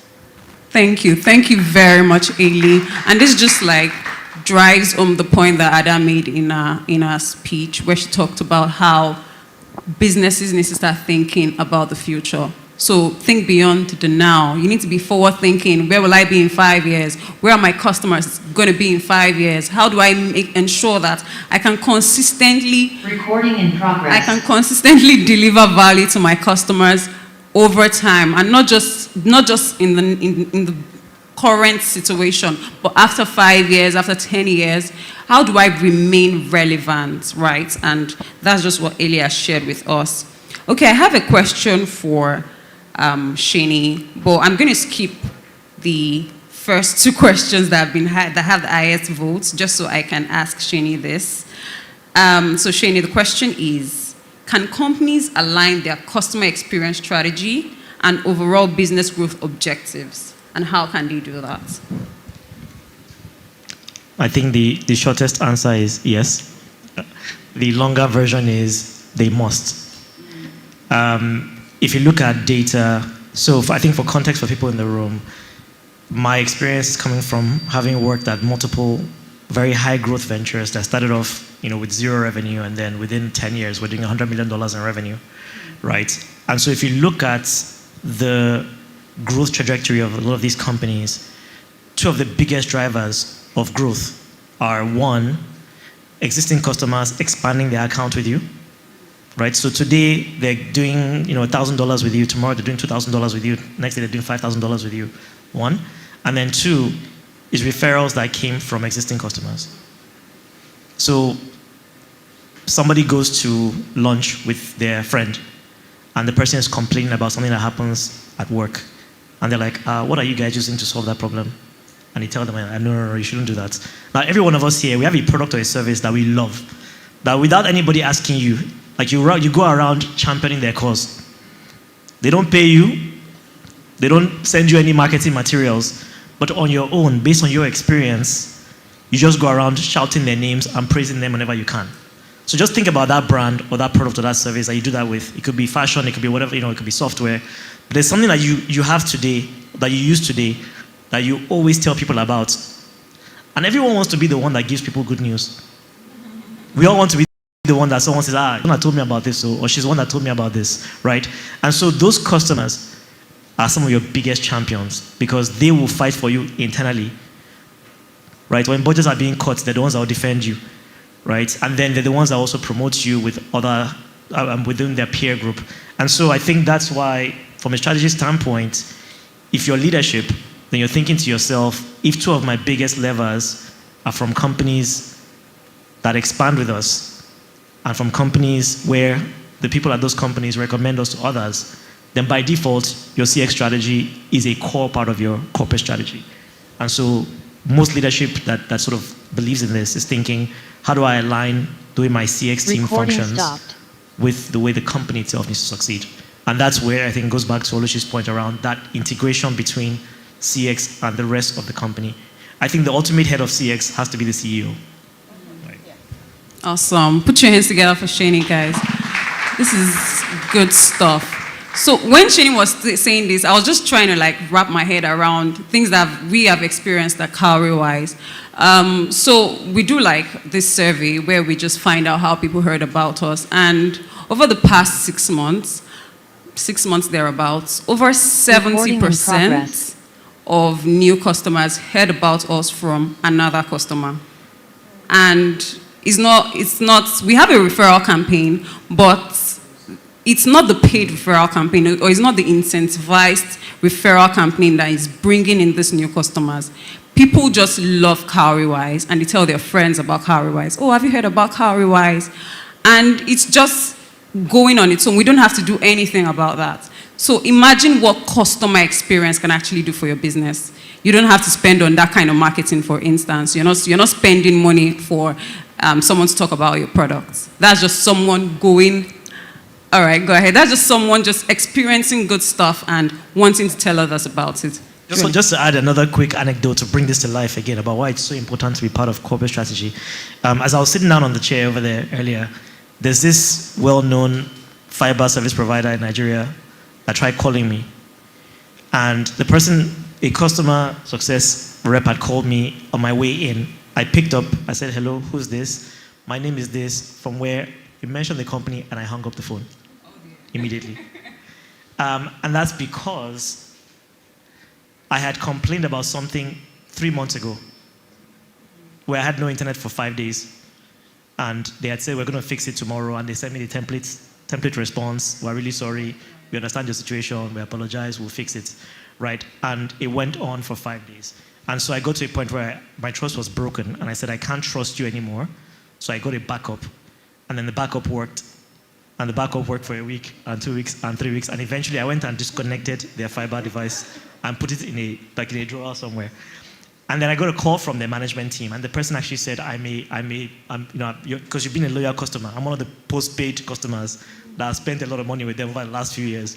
So your case has been escalated to us, and I want to look into it and solve it. I said, okay, great. Now it looks like CX is now being aligned with corporate strategy, right? And then for 3 consecutive weeks, they didn't deliver. And so now they have people calling me from different parts of the organization. And every time I hear who they come, I just hang up. Because they use different numbers to call me, and I just hang up. And I block the number, and I hang up and block the number. And that's in an instance of where a customer becomes a detractor.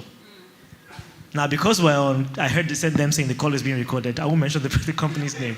But I now actively go out of my way to abuse that company in public. Right? So that's an example of what happens when you don't prioritize CX as corporate strategy. Right? Very, very good stuff. Put your hands together, guys.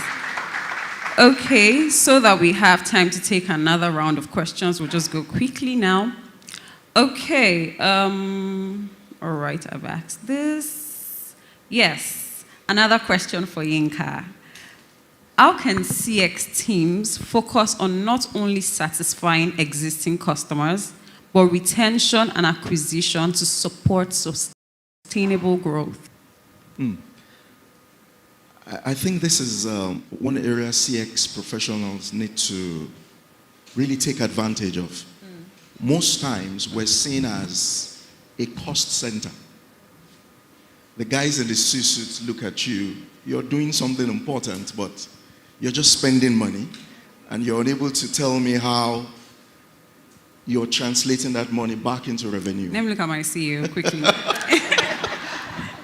So I think in answering this question, the CX person needs to understand that before acquisition, you must be involved. From acquisition all the way to churn, you're part of the process. You're not just one guy in the middle waiting for people to pass things to you, right? So it's an opportunity for the CX guy to ensure that even during the acquisition process, you're involved. Because most of the CX challenges you face downstream sometimes come from acquisition. So if you look at my own company, for example, the retention team looks at something we call quality acquisition. If I take Cowrywise, for example, some of the challenges you're going to have with, say, a mutual fund investor later will be from onboarding. He probably didn't even understand the products properly before he came on board. So the CX guy needs to be part of that process from the beginning, ensuring that you were acquired qualitatively, you were onboarded correctly, right? And of course, along the line, you're able to see what is happening to this customer. It's an opportunity for you to deliver value beyond just, I take care of customers. We actually do generate a lot of revenue. I know it's a challenge for CX professionals to show it, but you need to always find a way to show it. Churn, win back, your retention activities all contribute to revenue. You need to track it, you need to analyze and show these numbers. I particularly look out for CX professionals that are analytical. I'm not sure I'm going to be able to stand it if you're not able to show me numbers. So I think it's an opportunity, and the CX person is very much involved in both retention and acquisition. And it's at that point you can show some values in terms of numbers and revenue for the C-suite. Thank you. Thank you very much, Yinka. Thank you. Okay.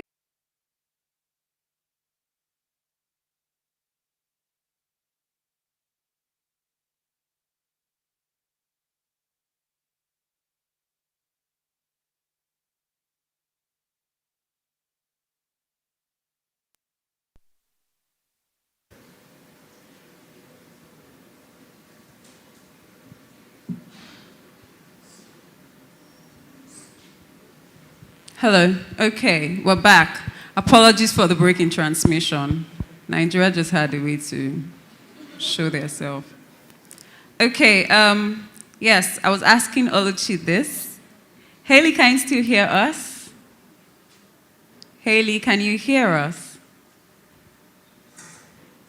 I want to be sure I have Haley here and she can hear me.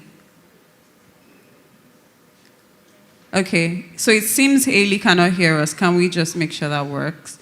Also, that might affect the online audience, so we want to be sure that everybody's good. Are we good?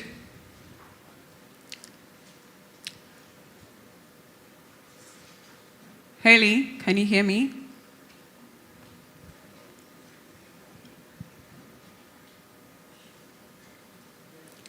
Just so you know, I'm your customer in this case, and I'm not having a good experience at this point. Is she back? Okay, I'll allow you sort that out. Let's just go ahead so we don't run out of time. Okay, the question is, what strategies can be employed? So this is similar to the first question, actually. But what strategies can be employed by CX teams to turn satisfied customers into brand advocates, helping drive organic business growth? Okay, hi again. What strategies CX team can employ to what? To transform satisfied customers into brand advocates. Oh, okay. So what we're referring to here is making a customer satisfied and moving the customer to become like,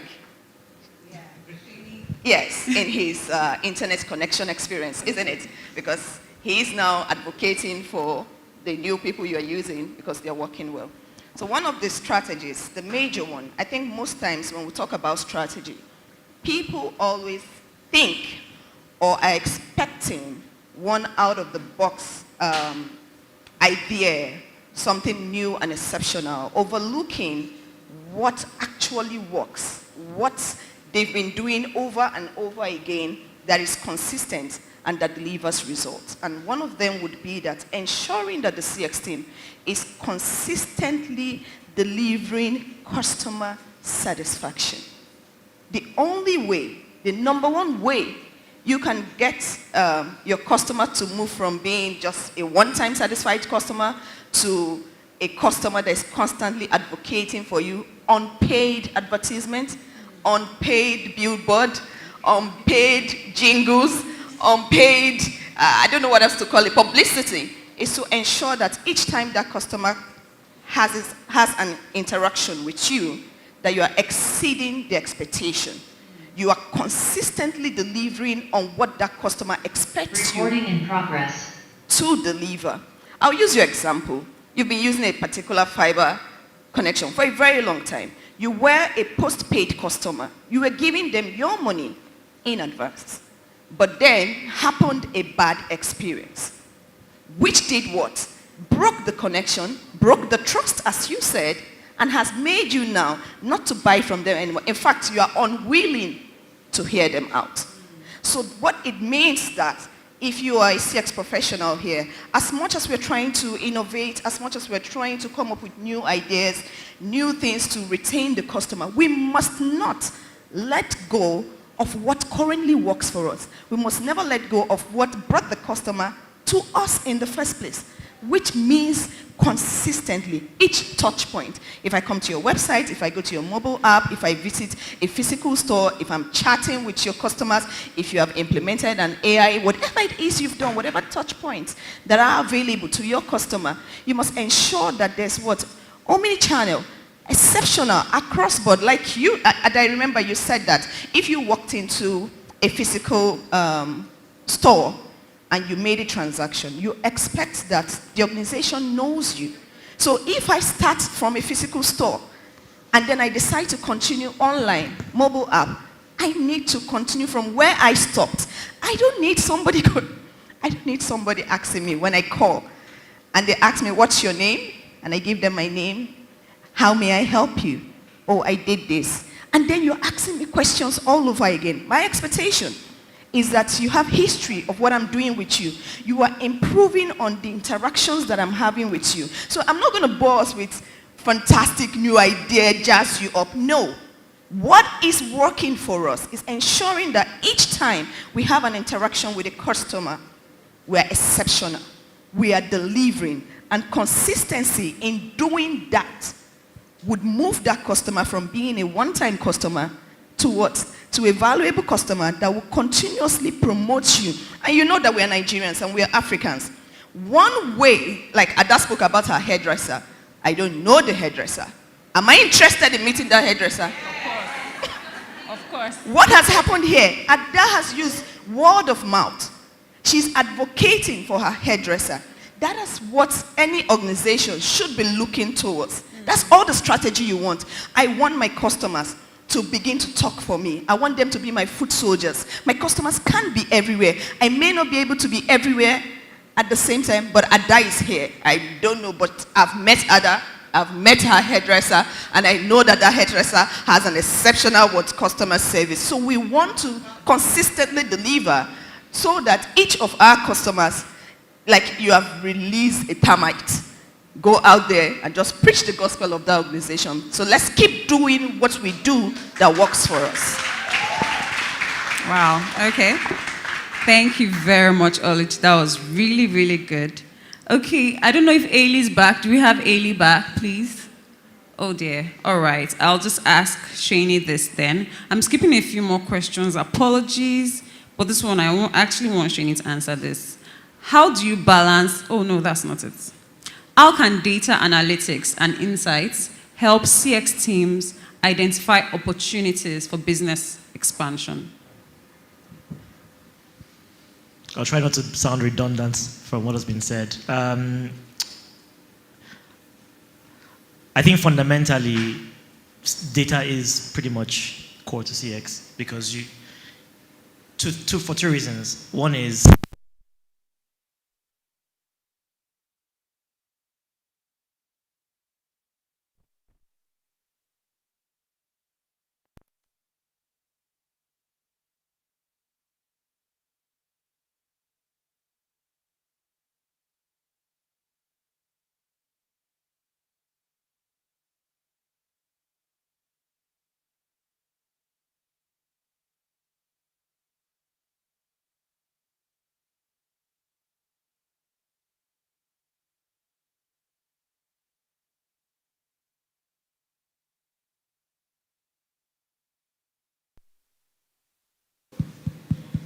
Okay, looks like we're back. So sorry for the break in transmission again. Okay, Shani. all right. So action and slice and dice, right? Action and slice and dice, right? I think that's really the critical thing here. Spend a lot more time being redundant, but I think that is very core to the CX job, is being able to look at metrics and figure out how to act on those metrics. Thank you very, very much, Shani. So in essence, as CX people, we need to track. We need to consistently track and consistently track. Follow the numbers, understand what's happening. If there's something not looking right, there is something not looking right. You should definitely check it out and probe. So don't just leave the data to the analytics guys. Question the data.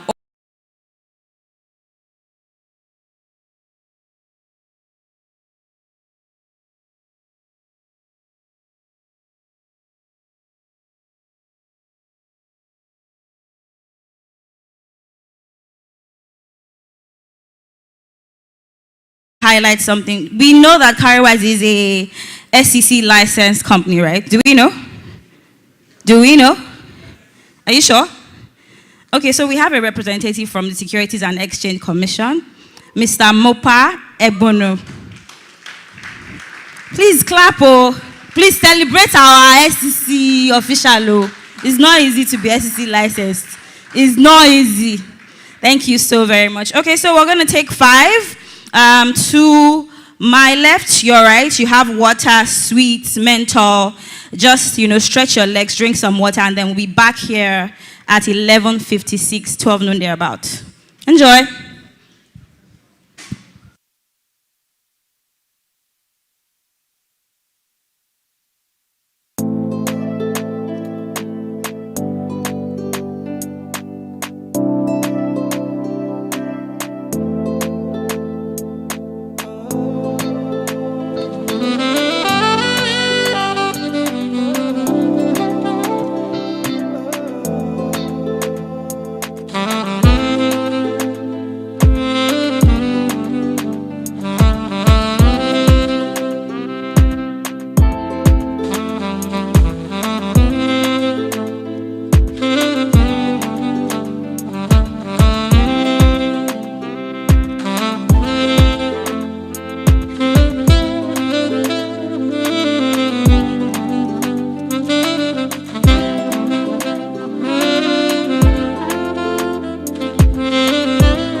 Okay.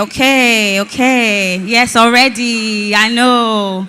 Well, sorry. Don't worry. You can always continue during lunch. Can always come. Hey, please, can we come back to our seats? Our time is fast spent. Ladies and gentlemen of Cowrywise of CX Con 24, please come back to your seats. If you have friends that are outside, please call them back in.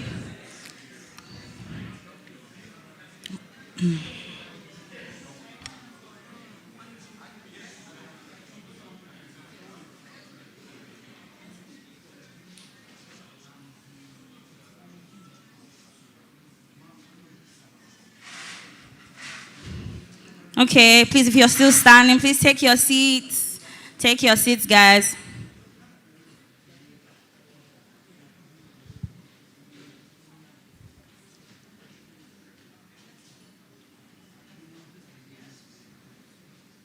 If you're still outside or you're still standing, please take your seat. We're about to kick off.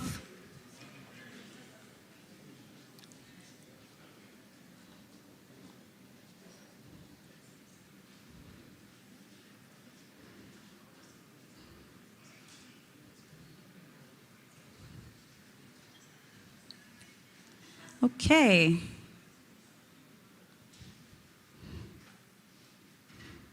Are we ready?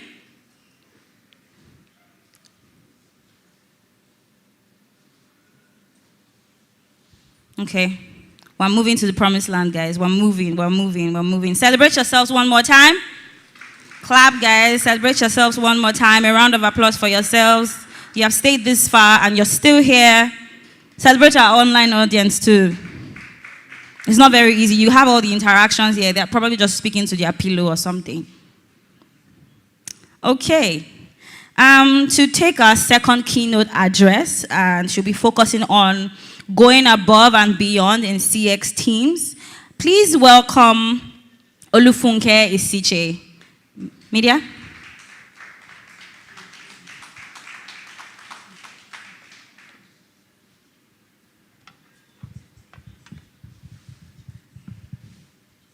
Isiche Olufunke Damilola is a professional of 23 years standing, a career spanning the telecommunications and banking sectors, with a track record of proven expertise in risk and control, strategy, customer experience, retail banking, wealth management, and business development.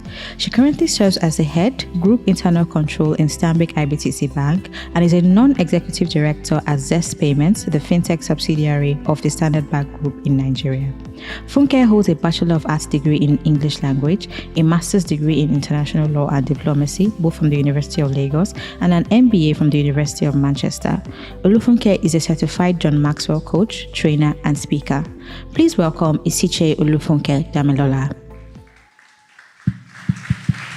Hi, everyone. Good afternoon. It's so good to be here.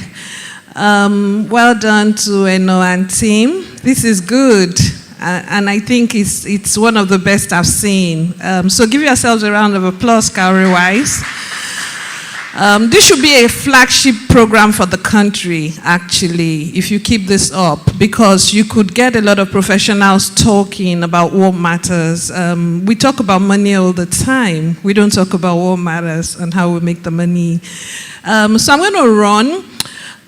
Listening to the previous conversations, I was wondering if I really still have to talk, because I sent in on my slides maybe 1 a.m.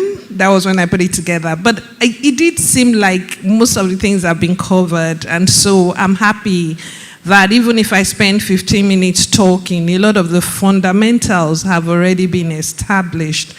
Why am I qualified to talk about service? You've listened to that CV that says I had something called Group Internal Control.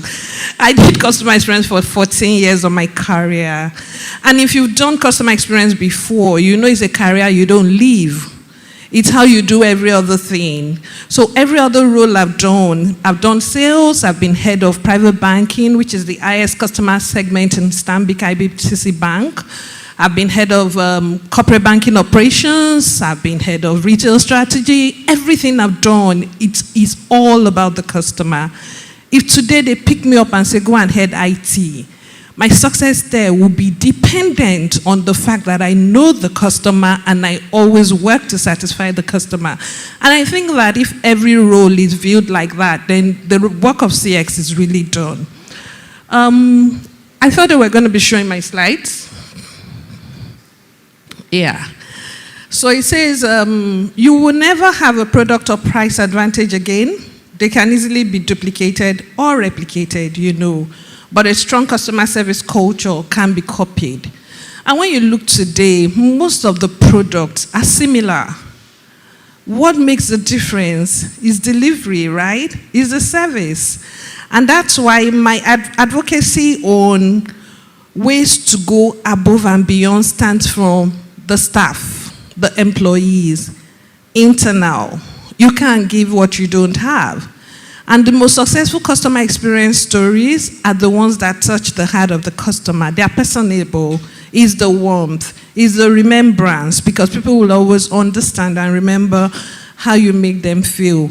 And you would also agree with me that this most successful organizations is not because they've never made mistakes or there were no problems, but the customers cared enough to stay through the issues because they believed in something. There was a connection. And so how do we want to go above and beyond internally, the core values? Can you project my slides? Yeah, I'm on the third one now. Yeah, thank you. So the core values of the organization, people cannot give what they don't have. And there's something we always say in service, people don't care until they know you care. So if you have employees and you want to really impact business growth, they have to be happy. The welfare of the employees matter.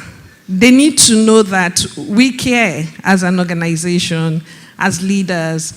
The employees on their part need to be connected to the values of the organizations that they are working for. And what are these things? Our strategies internally, are they customer focused? Because if you're a cost leadership and you send people out on the street, they're just going to sell the cost advantage. You have to make it a service leadership strategy. A strategy where the people understand that it is how they talk to the customers, how they deal with the customers that determines whether this business goes on or not. Our employees have to be able to give feedback. Imagine the person that gentleman called, I think his name is Shani, had been able to tell the CEO that someone is so upset with us, this is what we did, and they established the issues, got to a resolution, and staged an intervention. He will become an advocate. Just look at that platform. Imagine if he had mentioned the name. A lot of you here will just delete them if they're on your, you're like, no, I'm not going to happen. And imagine Ada and the hairdresser story. That's word of mouth. So employees are very important and critical. How do customers make them feel? How do they make customers feel? There has to be an avenue to exchange that. There has to be a positive work culture. If you don't smile at each other in the organization, if you don't greet, if you're not respectful, if you're not warm, if you're not personal, you cannot give the customer. And that is why when you meet RMs from a toxic workplace, something doesn't sit well with you. You know, there are some organizations that A will call you in the morning and sell rice. B will call you in the afternoon and sell the same rice. They are competing within the same department. What do? You shy away because the work culture is toxic. I heard about someone who did a sales and was successful, and when they were celebrating the person, the other person went to say, oh, I was the one that brought the customer, and someone called the customer to confirm who the real salesperson was. The customer said, I'm not even doing it again. Because what would you do? Nobody has time for acrimony. So the love you want to give the customer, the care you want to give the customer, the service you want to give the customer, let it start from within, from how you talk to yourself. And you see when we break down those value conversations, staff welfare, people are not happy, they can't smile. They smile with all your customers, customer service. If people are not happy, they can't smile. So staff have to be okay So you have to be fine. You as an employee have to learn the spirit of contentment. The spirit of, this is where I am now, I'm on a journey. And then you can project positively to your customers. Flexibility, autonomy.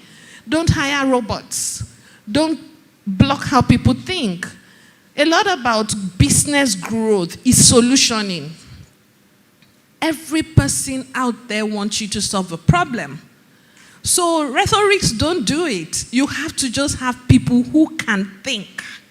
So a lot of the institutions have similar products, but delivery has to be creative, right? And sometimes, I've done sales, and you sit in front of a customer, you're sitting with maybe two of your relationship managers, and the customer is describing what he wants, and someone says, we don't have a product like that. And another person is already designing the product.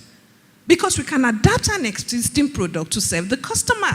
So teach people to think. People need to think if business has to grow. Because sometimes all customers' needs don't fit into one box. So people need to have that flexibility, autonomy to have a conversation. What you just need to know is that people need to understand risk and factor it into promises they make. But we should be able, even if it's as much as, can we come back to you? Don't teach people to say no, or don't teach people to take any product as absolute.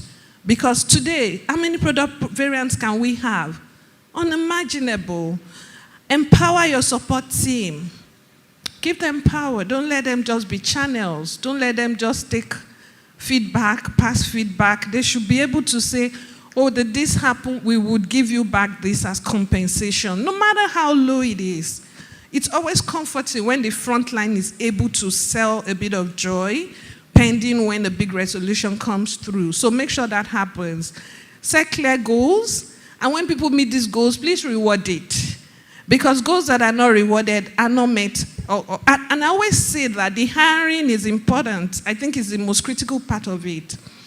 If you want business growth and you are leveraging CX as a strategy, you need to hire helpers. People who naturally want to do things for others. You will train the skills. I hire for attitude. I will train the skills. I will send people on technical trainings. But you need to hire experts. I remember those days when I was head of customer experience. When I'm interviewing, I'm the last stage. I ask very random questions.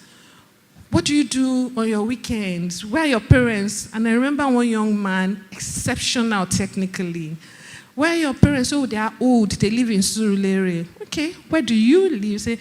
I stay with my friend in Dolphin so that I can get to work on time. That's good. So when do you see your parents? Say, my elder siblings are all abroad. They insist I must see them once a month. Listen, they insist. He doesn't think he needs to see his 80-year-old parents.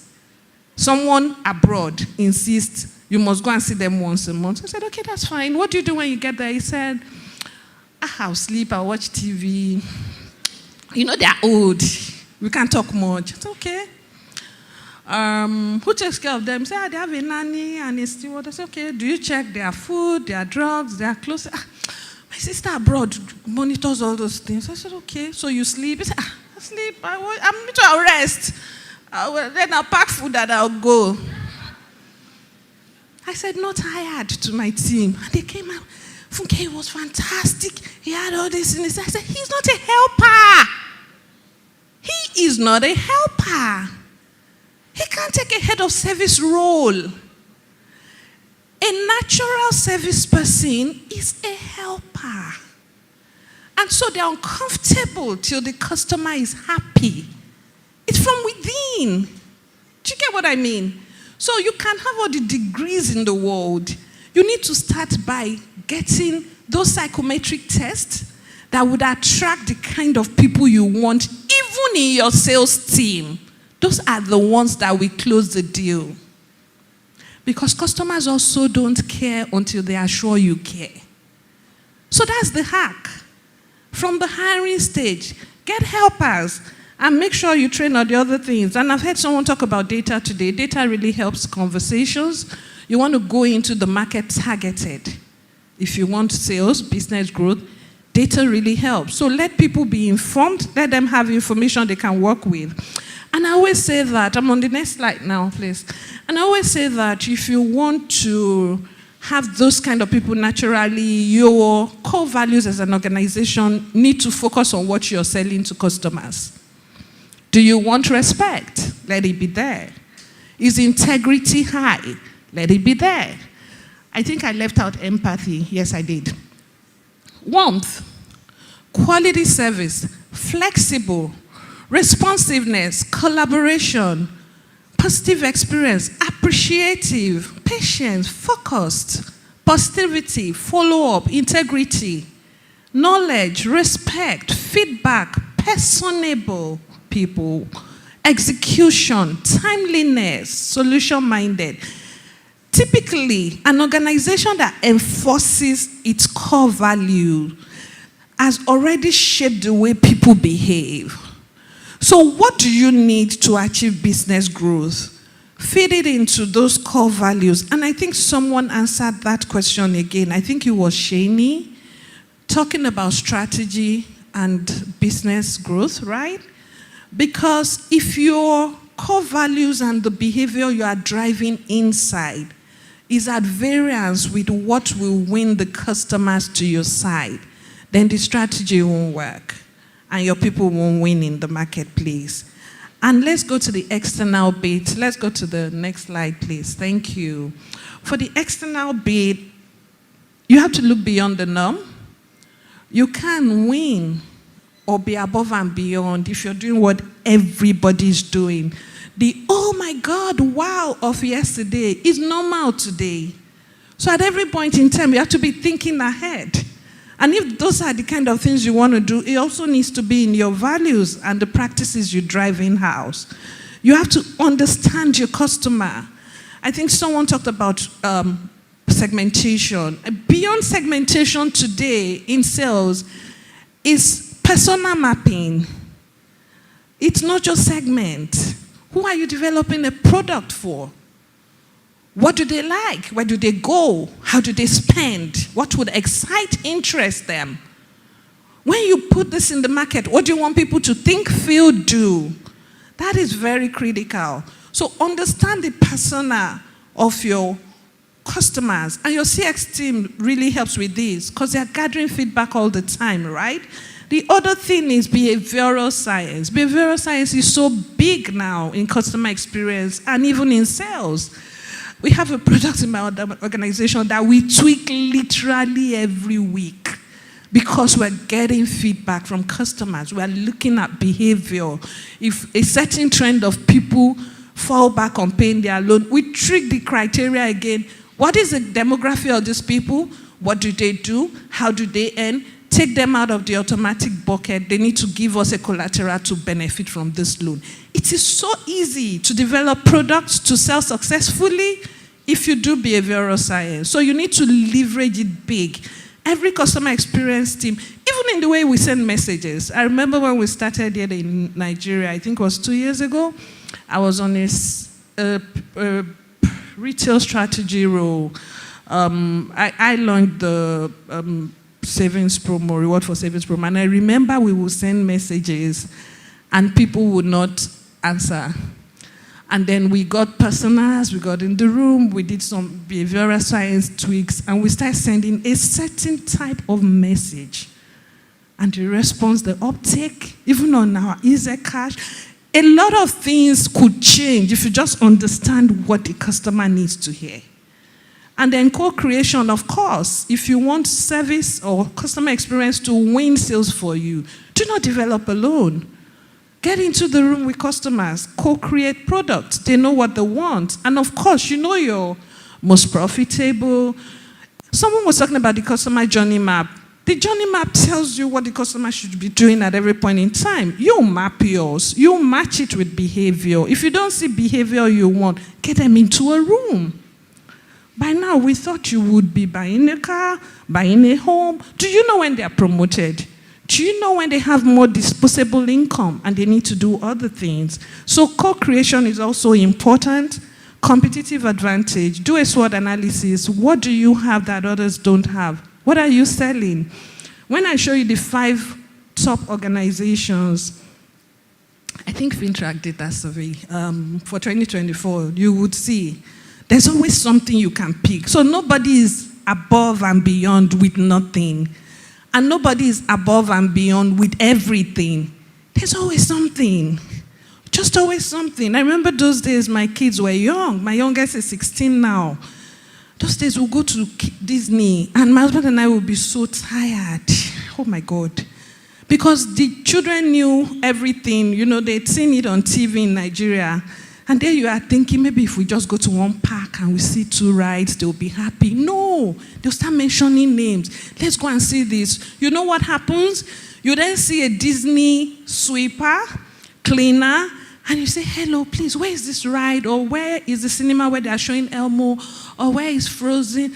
And the person leaves everything he's doing and describes to you. As he's describing, he's dropping some words for your children. Your children are jumping, and I have 3 boys. Your children are jumping, you are tired. Those days when we come back from summer, I will fall ill because it was literally their trip. Your children are jumping, they are just putting buzzwords, making sure that you don't go home without them taking those service. And then for work, I had gone to Disney. We went to understudy them. I was in another bank then. They don't have wristwatches. They don't know closing time. So the Disney cleaner is not rushing to go home. You ask him, when they train a Disney cleaner, they train them like they're going to be working in all this park you're in. You will know all the rides. You will know all the cinemas. You will know where the nice food is. They train a cleaner like he's going to be head of strategy or head of sales. Do you understand what I'm saying to you? Recording stop. So people who want exceptional service above and beyond, you need to do something differently. Imagine that you've traveled all the way, but you will not spend enough money. But see cleaners, tying your children down, giving the right words, spreading the right messages. So that is how above and beyond is. You need to hold on to something.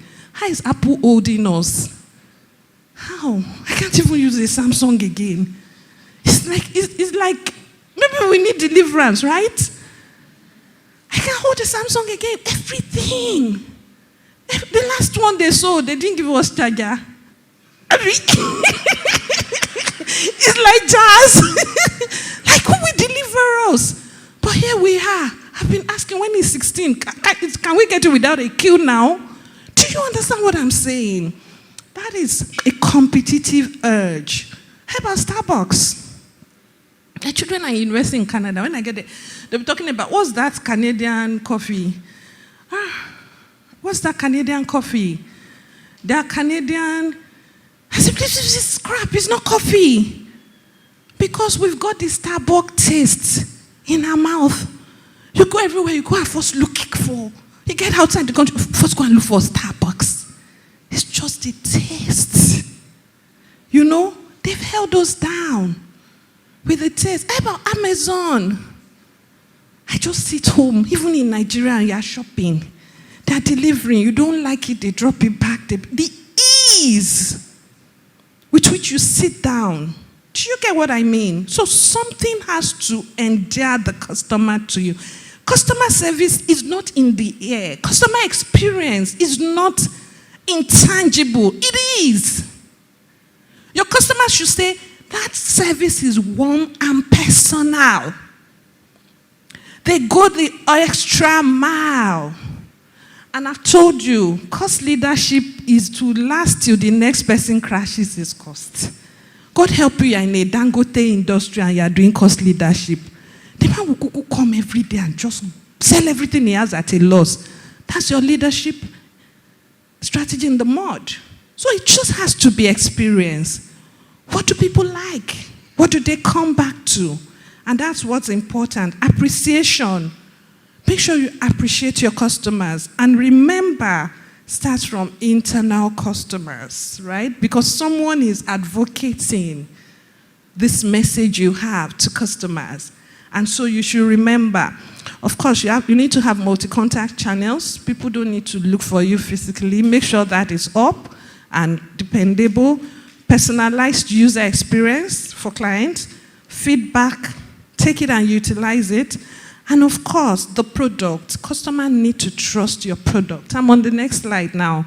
And it's just, I think they've talked about most of these things. Anticipate needs, have that journey map, implementing customer-focused strategy, exceed expectations, align values and work ethics, going out of your way, taking initiatives, unique value proposition, have something new, and put feedback into action. I've talked about some of these companies. Go to the next slide. So Zappos, Tony Ash, it was like a cult, right? He is like a cult. And what are they known for? Customer service, friendly, helpful staff. No, you've gone too far. Yeah, that's where I am. Yeah. And that's what I was saying about the tangibility. What is it? FedEx, you know? The tangibility. And how do you measure? I know they've talked about the CSAT, and that's basic. Sales growth. If your organization has not started tying sales growth to your customer experience efficacy, you're working and running in silos. If customer experience is right, your sales should improve. Your customer base should grow. And I loved when they introduced Eno. Look at that. That's a working strategy. You get more people. Because happy customers bring more customers, right? Net Promoter Score. This is very mature. I must warn, if you are not sure of your product, don't do NPS. Because you won't solve the problem. You want to know if they are going to come back? No. You want to know if they will refer you? No. What have you learned? So if your products are struggling, not mature, if your technology is not stable, if you have problems, please don't go and do Net Promoter Score because it's funky and it's what established organizations are doing. Ask them, this pen that I sold you, did it work? Did it last? How would you want it? Be specific. Do the basic CSAT. If possible, if you have channels, put the feedback at the channel. I remember when I was one of the first people, in fact, I did the first service in banking. I can say that. I was head of service measurement for FCMB, and that was the first service team we established in the bank. I would go on to mentor most service desks in banks. We put pilots in front of every teller. When you are done, you press how happy you were. If you were unhappy, the trigger will go to the head of the team so they could rescue service before you left the branch. You might need to be that granular, pragmatic.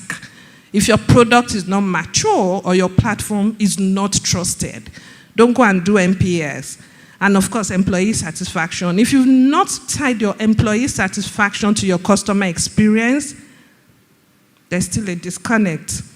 And of course, we can see the value, loyalty, reputation, profitability, word of mouth, competitive edge. And of course, use technology. So there's crowd computing. One of the biggest customers they started having dashboards to capture productivity. We taught them.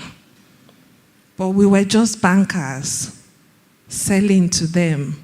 That's how you add value. So you can enhance your partner's technology, artificial intelligence. You're dealing with partners, and human beings are doing what robots can do. How good are they with robotics? Do you want to introduce them? Those are the kind of things you do. Internet of Things, and of course, cybersecurity. And I won't leave here fulfilled if I don't talk about control. Process re-engineering. Always ensure that your processes are serving your customer and not you. Your designs should not be silos. They should be with the customer in mind. That's where you start from. That's where you end it. Regulatory compliance, don't forget that, because everything you've made in that business growth can just go away in one day with a fine. So make sure you have that locked down. Digitization and automation. What you find out now is that the less dependent you are on people, on manual stuff, the more efficient you are, the less loss you have, the more effective you are, and the happier everybody is, actually. So why do I want a human being remembering what I can get a machine to prevent them from doing? My first thought is prevent it. and say, let people not. Do you trust people? Something will break. And that's why every manual process has a window of failure. Now, what if that window traps your advocate? Or the customer that will carry you to Twitter? They say, oh, we have just a 5% minimum failure rate. What if the 5% is the one that will open a space and decide to talk? And say, everybody come, let's talk about Cowrywise. This is just too much. And people don't have time, who don't have anything to do with join. And you become the topic, and it's negative. So it's better to leverage technology, and of course, always have a risk assessment. I will end by saying it's not going to be easy every day. You might not be able to please everyone, even after going above and beyond. You might still struggle, but keep at it because it works. It can be costly. Customers who are executing CX properly, you can see that they spend a bit more than others, right? They need to do more, they need additional technology, feedback needs, a robust ombudsman or complaint mechanism needs money, needs people, you need to give more gifts, feedback needs more channels, so it's costly. Sometimes replicability is hard, especially when you have multiple channels. Some people just get it right, and some people don't. And so you need to keep going around and establish that everyone is working according to the theme. Varying demographics, cultural nuances. You sell more when you understand the people you have. And that's why in sales, we put in people who are aligned with the locales so that they get it. So don't put strange people to conquer a market. Put people that are relatable to them so that it's the learning step is not steep. You might make mistakes, but we are here to fail forward and continue learning. That's customer experience for you. And you might not see results right away, but you shouldn't be afraid. I think that's about it. I don't know if I have questions.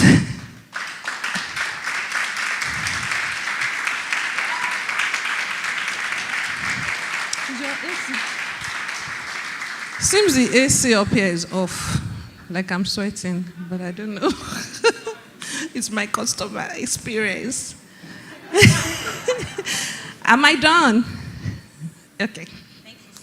So thank you very much. Thank you so much, Olufunke Esiche. Keep those hands clapping, guys. Keep those hands clapping.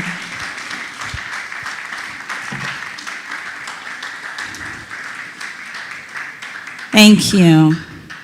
Yeah, now we're at that very, very important point. Item 7, food. I always say that at Cowrywise, we don't joke with lunch. I'm serious. I'm really serious. I mean, we have people here, they can testify to that. If it's like 1 p.m., you'd already see people complaining, where's our food?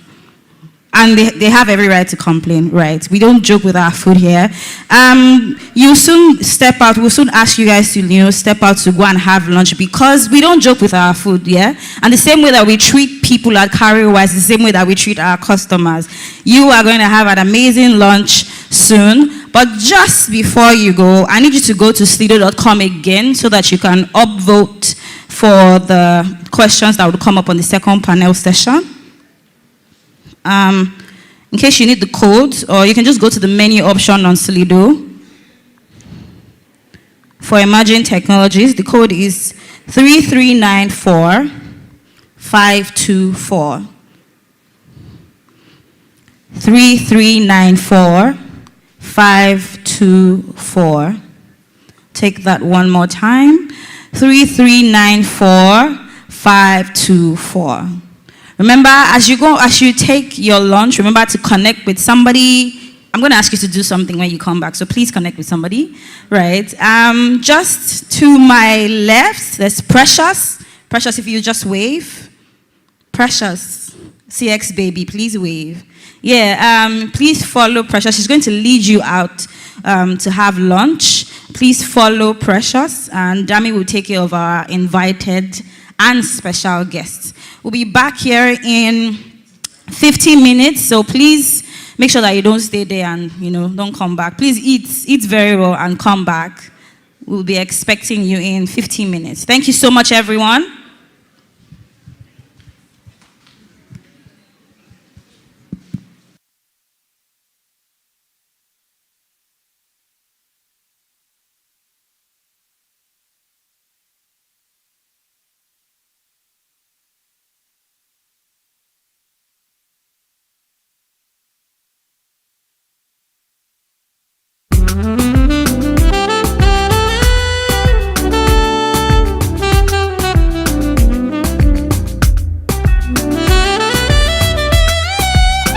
Belly so full that we can't speak anymore. Good afternoon, everyone. Are you enjoying yourselves? Have you had a great time so far? I'm not hearing you. Do you want more food? Jollof rice. Did you enjoy your lunch? Did you get to talk to people? Okay, we just want to do something real quick so that, we're not falling asleep. Now that our bellies are full and we're getting to the finish line as well. So if you just indulge me for a little bit, everyone be on your feet. No fear, no fear, no fear.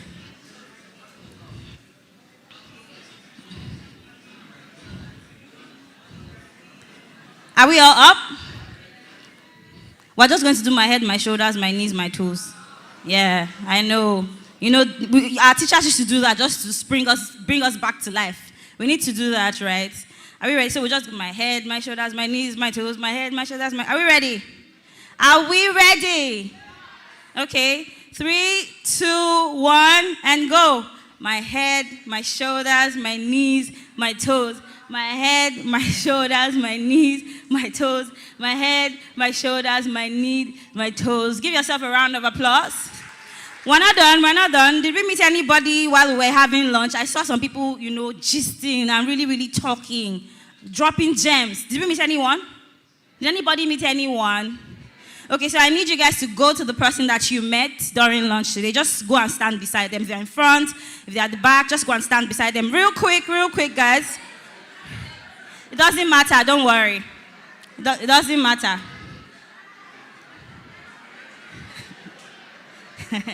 We're not done. Bring out your phones. Go and stand next to them. Bring out your phones. Bring out your phones, guys. Do we have our phones out? Okay, go to Instagram. Go to Instagram. Go to your Insta story. I'm going to need you to record, right? And this is what we're going to say. Very simple. Very simple. CXCon24, and then you give a loud shout, right? Put life into it, or if not, we'll do it again. Let's rehearse it, right? 3, 2, 1, go. CXCon24. Exactly. You're coming up. So once we do the video, I just need you to tag Cowrywise and use the hashtag CXCon24 and post it on your stories. Is that fine? Is that fine? Okay, are you with the person you met? Are you with your phones? Is your Insta story out? Are your cameras out? Okay, silence everyone, silence everybody. Silence everyone, silence everyone. And then we go in 3, 2, 1, and go. CXCon24. Woo! Amazing, amazing. We can take our seats. Amazing. Give yourselves a round of applause. You guys have been amazing. Clap for yourselves now. Clap. Yeah. Tag us, please. Tag your friends. Tag the new person you just met today and keep sharing. All right. Okay. Yeah, and we'll just go straight into our second panel session, right? For the second panel session, we'll be focusing on one house, guys. Let's take our seats now. Thank you. For the second panel session, we'll be focusing on emerging technologies and trends in CX. It will center around innovative tools and solutions for customer engagement. And I'm going to introduce our panelists as well as our moderator. Media, are you good? Media. Okay. So please Make welcome Unoma Adeyemi. Media.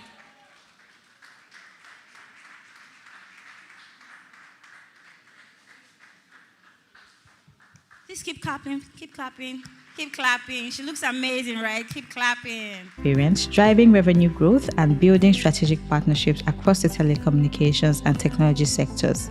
As the Chief Commercial Officer, CCO at Press One Africa, she leads the commercial strategy, overseeing sales, marketing, and customer success teams to ensure sustainable growth and market expansion. Prior to joining Press One Africa, she held key roles in leading technology firms Microsoft and Checkpoint, where she spearheaded initiatives that transformed customer engagement and maximized revenue streams. Unoma holds a bachelor's degree in economics from the University of Lagos and an MBA from the IE Business School in Madrid. She is also passionate about mentoring young professionals and advancing women in leadership roles across the tech industry. Please welcome Unoma Adeyemi. Round of applause, guys. Okay, our next panelist is from Zoho. Please, a round of applause as I introduce Kende O. Kende Ogundare is the country manager of Zoho Technologies Limited Nigeria, a subsidiary of Zoho Corporations. With a strong background in business development and digital transformation, Kende has been instrumental in expanding Zoho's presence in Nigeria and across West Africa. Under his leadership, Zoho has strengthened its commitment to empowering small and medium-sized enterprises with cutting-edge software solutions. Kende's extensive experience and leadership make him a sought-after speaker on topics related to business growth, digital transformation, and corporate responsibility. Please welcome to the stage Kende Ogundare. Okay, our last panelist for today will be joining us virtually. From Simple, please welcome Collins Iheagwara.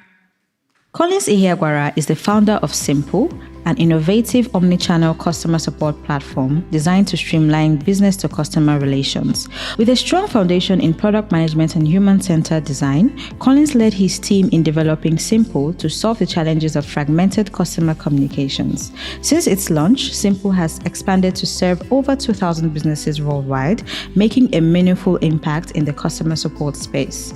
Collins remains passionate about improving customer experiences and is committed to exchanging insights with industry peers to drive further innovation in today's digital landscape. Please welcome Collins Iheagwara. Okay, and it's time for me to bring up our moderator. Has anybody ever been attended to by Tega from Cowrywise? Nobody knows Tega from Cowrywise here. You guys are exposing yourselves. Please, please, please make welcome our very own CX baby, Tega Orere. Yeah. Tega Orere is a passionate and results-driven product specialist customer experience with a proven track record of delivering exceptional customer experiences for over half a decade. Tega was awarded as the CX Customer Experience Baby for the year 2024 under the Company Value Award category for Customer First. She is passionate about social impact, actively involved in philanthropic activities, focusing on the education of low-income children and support for the less privileged and aged. She is a coach with a faith-based support group. Please welcome Tega Orere. Thank you very much. Just in case you have not voted for, questions that resonate with you, I'll just take the code for the Slido link again for this session. It's 3394524. 3394524. One more time, it's 3394524. Okay, remember that you're here to learn and to network, so please put your ears down and listen. Thank you very much, guys. Take care. Hi, everyone. Good afternoon. How has CXCon 24 been? How has it been? Okay. So this afternoon, like Coach mentioned, we're going to be talking about emerging trends in technology. So I just want to do a quick test here. So if you've used AI tool in the past 72 hours, clap once. It's supposed to be unison. Clap once. Okay. So if you have used anything related to technology in the past 3 days, well, in the past 1 week, or in the past 10 minutes, clap 3 times. All right, so give yourself a round of applause. Okay, so this afternoon we're going to be having an interesting conversation around how CX, how technology, has been helping CX, and the emerging technology in CX. So we have these amazing people who are going to be answering our questions or your upvoted question. Once again, you can go to the link to upvote the question. So I'm just going to repeat the code in case you have not done that. That's slido.com. The number is 3394524. 3394524. So we're going to start with the current highest voted question. Okay, so this one says, how are AI-driven chatbots and virtual assistants evolving, and what role will they play in the future of customer experience and service? So I'm going to direct this to Kendi. Yes. Good afternoon, everyone. Yes, it's nice being here. I think I would like to thank Tega and Cowrywise team. It's fantastic. And happy customer service week, everybody. Great. So when you talk about chatbots and all, and what is their role and how are they going to evolve in the next couple of years? Currently, I would say in the last couple of years, we've all interacted with chatbots. When you go on a website, you see them pop up, and then you say, how can I help you, right? That is automation. Now, if you power that with AI, there is this level of deeper conversation you will be able to have with a chatbot without you knowing that you're actually chatting with a bot. Now, from Zoe's side, what we've done so far is that we've been able to manage and tell our customers that if you're using a chatbot without you knowing that you are chatting with a bot, that is the power of AI. Because everybody is scared of AI. I don't want to chat with AI. I want to talk to somebody. Personally, when I'm chatting on a particular platform and I see the option to chat with human, what do? I click on it immediately. I don't want to chat with all these prompts and all of that.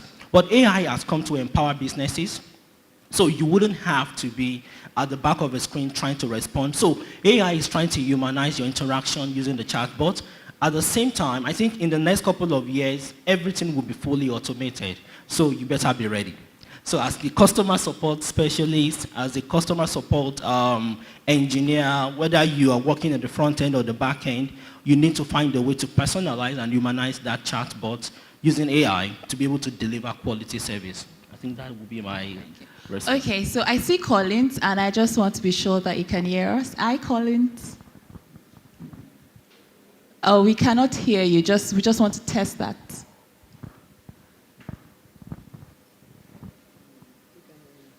Can you guys hear you? No. Collins, we cannot hear you.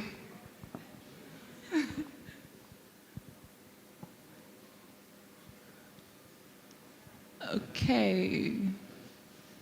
Okay. I guess Collins will join us shortly.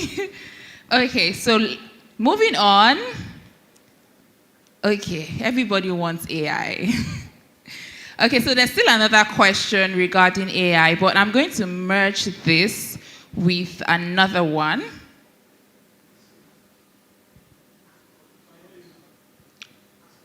Okay, Collins, can you speak now? Yeah, can Oh, you hear me? yes, we can. Hi. We can. All right. Hi, guys. He cannot hear you. Okay. So let's move on right now to the next question. Still AI. So this one says, how can companies ensure that AI solutions are enhancing human interactions rather than replacing them, especially in high-touch industries like healthcare? So there's the advent of AI, and there's that touch with the human. So how do we ensure that we're not replacing humans with AI? Yes, okay. You can go. So yes, I know it can get a bit scary when you hear things like, oh, AI is going to take jobs. And I'm sure that's why this question is one of the upvoted questions, right?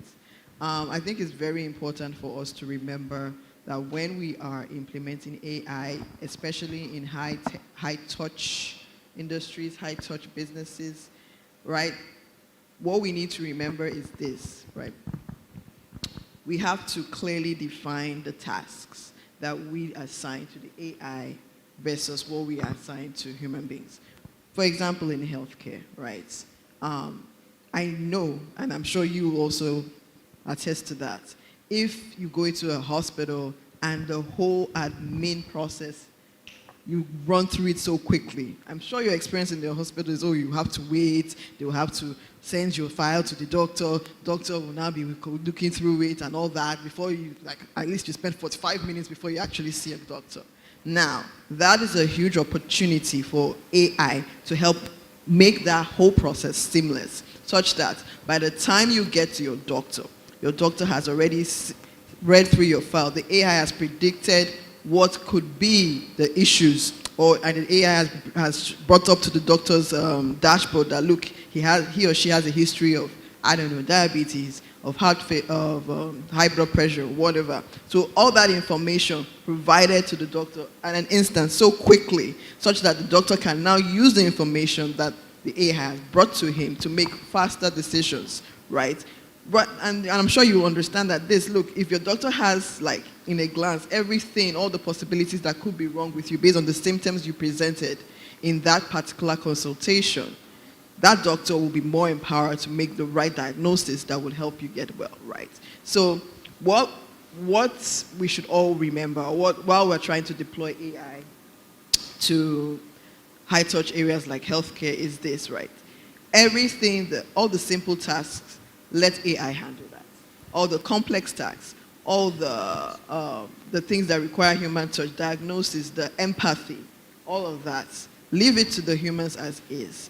As long as there's this ethics that guards the deployment of AI, especially in high-touch areas, we have nothing to worry about. But I promise you that, look, once we begin to see those integrations, like where the AI, through Internet of Things, is able to send the right information to your doctor, to your practitioner, once we begin to live in that life, the benefits to healthcare, general well-being of human beings will be enormous, and I'm sure everyone will be happy for it. I think we can also look forward to, imagine you walk into a primary healthcare in Nigeria and they have technology in use. I feel like it will actually help a lot. So that's just a digression. Okay. Yeah, can I add one more point? Sure, of course. So I completely agreed with Unoma about being careful and cautious when you're using AI. However, I think I'm going to be biased as a business person. And if you are in this room, you should be scared, but not scared. Right. So as a business person, I would like to automate a lot of my processes. So let's take healthcare, for example. I will need you to book an appointment to see a doctor. I want to know your history. I want to know the medications you've been on in the last 20 years. You understand? So when you come into the hospital, you now go to the front desk. They will need to start looking through their computers to get your data. When was the last time you were here? Who attended to you? They are taking a lot of your time. Now, if you book an appointment online and the appointment goes to the hospital database and the computer can easily fetch out your record, understand your history, assign it to a doctor that attended to you based on your prior visit, and then give you a date to come in and see the doctor. And the moment you check in the front desk, you say, oh yes, he's waiting for you. You can easily get better customer service when you integrate AI. So the fear of AI taking your job, it's valid and it's genuine. However, I don't think you should be scared that AI will be taking your job. What you need to do as an individual is to evolve. Gone are the days. I mean, let's think back to about 50 years ago or 100 years ago. We do not have calculators, right? So we have to use 1 + 1. And even remember, we use Roman numerals sometimes. You know, when you do 1, 1, 1, this and that. Now, we have calculators now. What did we do as humans? We evolved.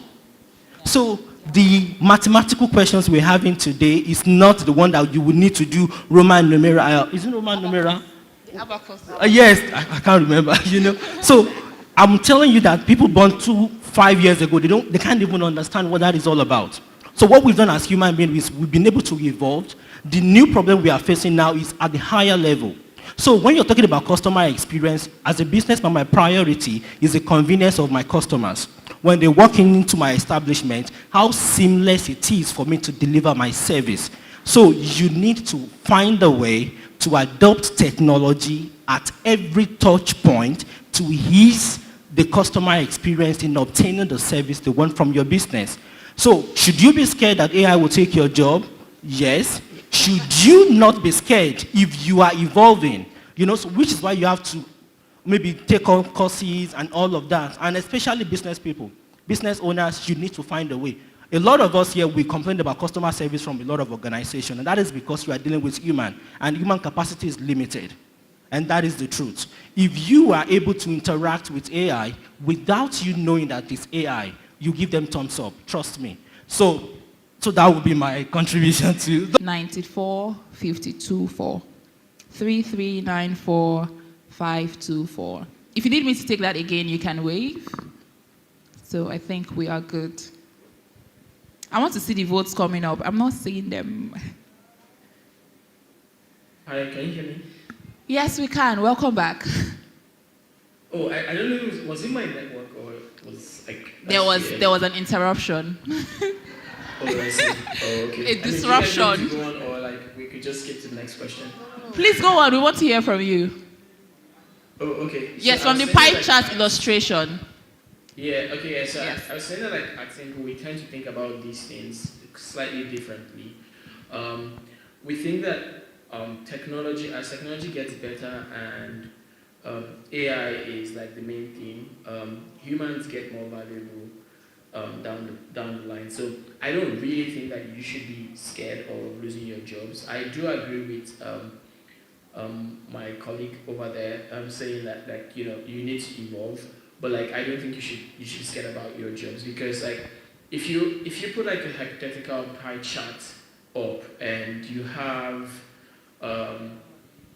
automation on one side and then you also have humans on the other end, just think about it that if you increase the automation side in that pie chart in these two variables, you see that the human part goes down, and then if you increase the human part, the automation goes down. The reality is that you can automate and have an almost soulless organization, or you can also have more humans talk to people. All the parts of the administrative parts. I mean, you don't even need AI to be able to process all of those things. But the reality is that human beings would prefer to talk to another human being, right? So that you can get that human touch, right? So, for example, one of the things that we kind of noticed in America was that if you really wanted to get your problem solved, you have options of chatting with a chatbot. In fact, Simple provides chatbots to businesses. But the reality is that people will just get on the phone and talk to you and don't mind staying on the line for 30 minutes or 1 hour, just trying to get through, because then you're able to at least get certain things that you may not be able to get from a system an automated system, for example. Even if you had coded to have as many options as possible, it could be really hard. So I mean, I would say I think customer support jobs are safe. I think people in hospitality, I think their jobs are even going to get their jobs are even going to get more valuable. I predict 5-10 years down the line, people that care for people, so nurses, doctors, people that have to actually talk to another person, people that take care of older people. I think those industries are going to skyrocket in terms of value, because most people would rather have their aged parents taken care of by another human being that is loving and kind, and as opposed to some automated system or some AI tool. That is sort of my take on this. Please, yes, you can do that better for them. Okay, so Colin, still back to you. So You have interacted with a ton of businesses in Africa. You know, you're trying to have market penetration over the years. So I'm going to ask the next question based on that. So what are the key challenges businesses face when adopting new CX technologies? And how can they ensure seamless integration with existing systems? Okay, so that's a great question, by the way. If you think about this, it's kind of like location specific or context specific. And that's because, like, at least from our experience with like starting up and getting businesses to use technology, most times African businesses don't have any form of technology. So some people, for example, are probably taking like customer support problems on their phones, or like, you know, you have to walk in person to the branch and talk to someone. So it's the first real reality is I think it's in the actual technology itself. Like how many, well, the way technology should work is that human beings should learn. I mean, technology should work around human tasks as opposed to human beings learning how technology works, right?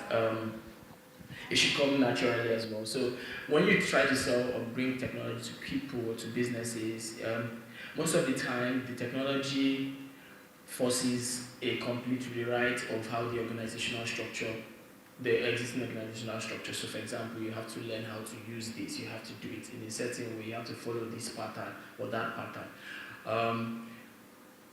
That is the major challenge, really. Like, so if you, for example, hypothetically bring a sales force into an organization, you have to learn like a whole lot of stuff that like you didn't know before. But maybe this will get better over time. But like I think that's basically the biggest. Recording in progress. That's basically the biggest constraint is that, you know, most of the technology out there pretty much force organizations to get their users, I mean their employees to work in a certain way, which may necessarily not be natural to how the organization works. So that's majorly what we see across African companies, for example, using like say Simple or any other tool in the sense. So you know you have to now start to train and all of that stuff here. So that's like the major challenge, really. Yeah, just to, if I can come in here real quick. Just like Collins mentioned, right? Yes, legacy systems are usually the problem. Having to overhaul your existing system to now adopt a new way of doing things, a new way of, you know, talking to your customers. Which is why at Press One, what we try to do is ensure that a business has access to the API integrations to whatever legacy system that you have, right? Because it's very important to keep the customer first. You're not going to tell the customer, oh, it's because I built this stack of technology. I'm not going to treat you well, right? You can't say that to a customer, right? So what I will, you know, pretty much advise those businesses is, look, invest in API integrations, invest in those integrations that will help this, you know, this transition easier for your business. And of course, it doesn't have to be an all or nothing approach. Consider hybrid systems. Consider systems that will work with what you have on ground vis-a-vis where technology is going, where your customers are going, and how best to, you know, work with them. And there's also an important element that Collins probably forgot, but the human element is another problem because change management, people don't like change. Kennedy was saying just a few moments ago, you people should evolve. Right? So there's the human element that we also cannot ignore, right? So this is why we have to invest in our people as an organization. Invest in training, invest in helping them visualize the importance of why this direction solves the problem for the customer, enhances their growth or their revenue potential, right?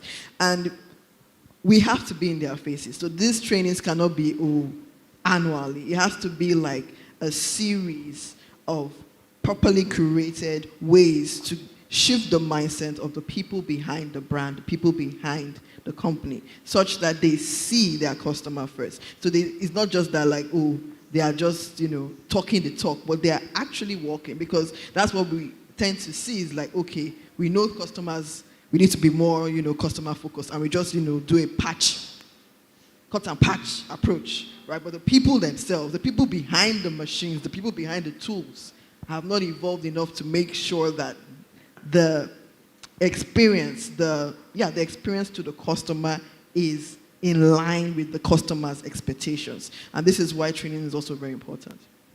Thank you. Okay, so I heard I mentioned data, and the next question is going to be data related. So I'm going to direct that to you, Kende.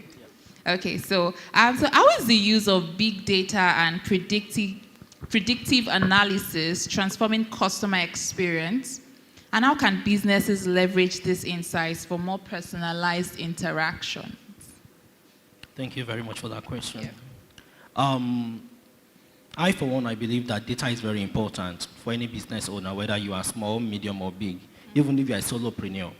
In fact, if you are an influencer, so you need data. You want to know your customer segments. You want to know the kind of people that actually that are showing interest in what you're selling. So big data will help you make informed decisions, number one.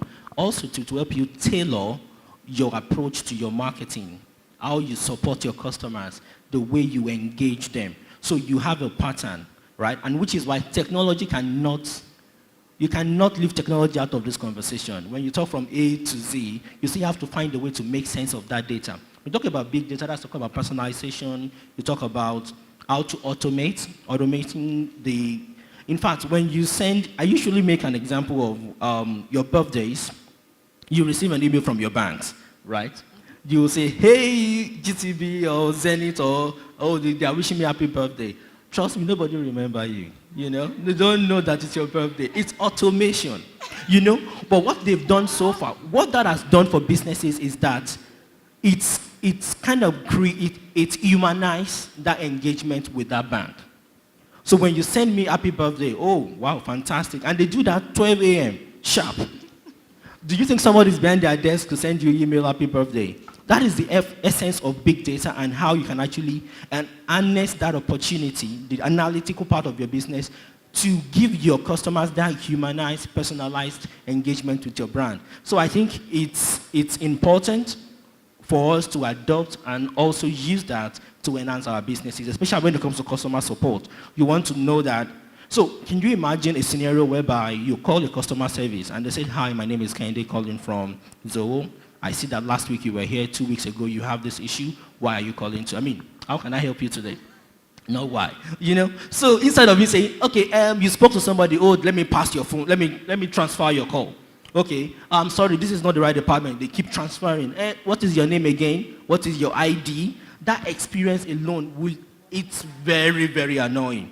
But the moment you say, hi, my name is Ken, okay, give me your ID, and they have all your history. They were telling you, okay, you're on this medication, you're on that medication, oh, you're on this service, would you like to upgrade? Can you cross-sell? Do you want to buy this? So that personal engagement you have with your customer can be powered by analytics and big data. So which is why technology is always at the forefront of customer support, customer service, and customer experience.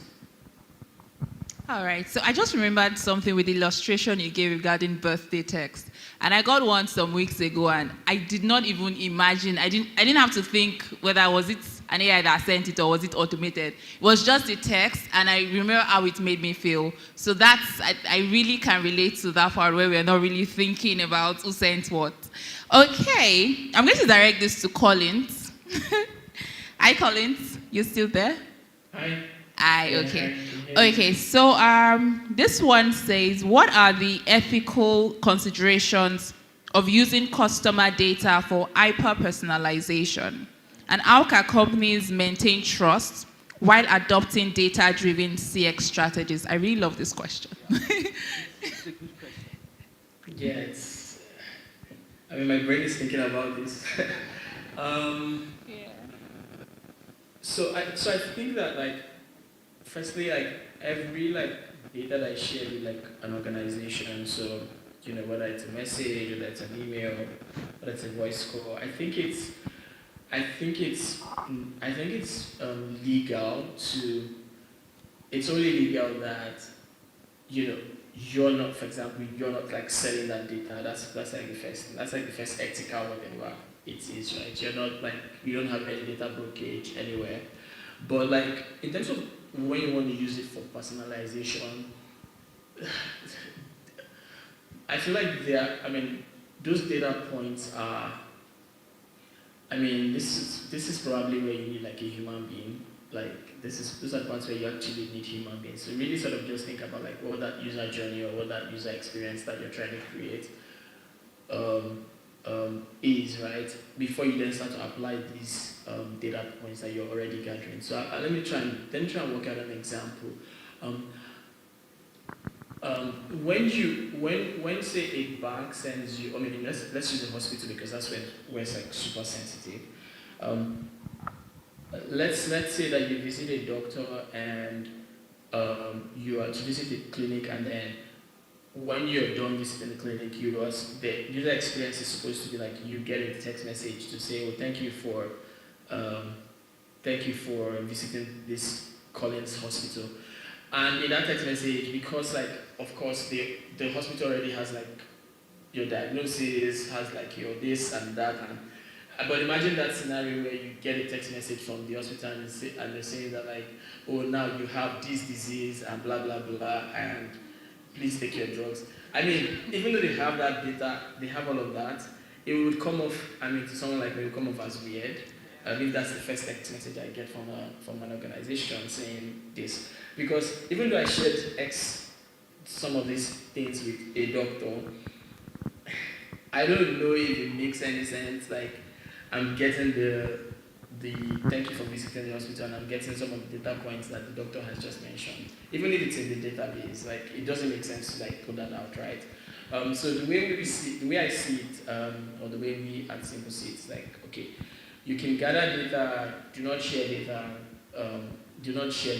with like in certain segments or certain flows that even if it's the same organization don't make sense. So for example, you do not kind of share certain sensitive data with billing, with the billing department that may send you an automated text to say you're supposed to pay X amount.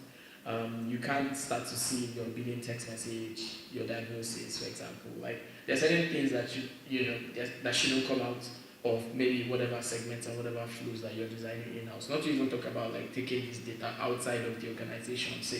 Say another data broker sending you a text message because of you visited a hospital, like how Facebook does when you're like listening to, you're talking about furniture and then you start to see all those ads on furniture. So there's a way you kind of have to like, I think the concept is called sandwiching. Where you sort of like take some of that information when you want to hyper personalize, you kind of take some of that information and you sort of slot it in a way that the user doesn't like. It's not very obvious to the user that this is present in my face, right? I think that's an ethical way to do it. That's top of my head. That's what I can think of. Like, most importantly, data shouldn't be shared outside of the organization. I think it's even illegal. But then even inside the same organization, I think that you kind of have to, you can't just be moving like data points across departments just like that because it's accessible in the same database or whatnot. So, the ability to like, would I say label certain data points as, maybe sensitive or like not being able to see, not sharing with other departments certainly like makes sense. That's probably like the most ethical way to look at it. I don't know if I answered this. Yes, you do. Can I have one? So Kendi has a few thoughts, and you also have a few thoughts. So let's start with Kendi. Yes, thank you very much. So the question is the ethical consideration using personal customer hyper data, right? And I'm going to take an instance from what Collins just said. For example, you're having a conversation with your friend and you want to buy your furniture, right? Everywhere you go on your social media, what do you see? Furniture ads. You don't even have to type it, just speak it. Your phones, they will hear it and you're like, are you guys stalking me? Now, that is in your face, right? Right in your face. And using Colin's example as well too, when you go to the hospital, you probably have, let's say for example, high blood pressure. So they're like, okay, use this medication, you should sleep more and all of that. Now, if a doctor, maybe the hospital now sends you an email and they were like, because you have this, you should try this. That is too abrupt. So you will feel like they are kind of violating your personal data. However, I think for a business person and a businessman, it is very important for you to actually go and adopt hyper personalization. In the sense, you do so for the hospital example now, you go to the hospital and you currently have maybe the BP thing is going up, and maybe 2 days later, the hospital sends you a newsletter on how to regulate your blood pressure, not directed at you. Say these are the things you can do, tips on how to live healthy. And you have, maybe it's the second paragraph is where they put the blood pressure thingy, right? You see it, you read it, but it's not really directed at you. But I can tell you that you were selected from a list of mailing lists. Yeah, exactly. Yeah. You were selected. So you just go down again, maybe 2 days down the line, you're gone for another checkup and you are fine. And then they will send you another email, like a newsletter, to tell you best way to keep it normal, best way activities, you know. You'll be like, oh, wow, this is very interesting. And you keep reading. What the business is doing to you, they are grinding their brand into your head. So next time you go to the hospital, you even mention it to the doctor and say, oh, I saw this thing, is it correct? And customer will say, yes, go ahead. Now, as a business person, you are trying to buy furniture. And you purchase maybe a stool from my business. And then 2 weeks down the line, I'm sending you tips on how to maintain this tool. Use this particular detergent, use this cloth, use that one. I'm not trying to sell you anything. And I'm not telling you that you bought something from me or anything. I keep telling you how to maintain it. That is hyper-personalization. You will look forward to the next content, and at the end of it, I will say, do you know that if you buy this table, you can get a stool that will work in the same, and then you will start considering it.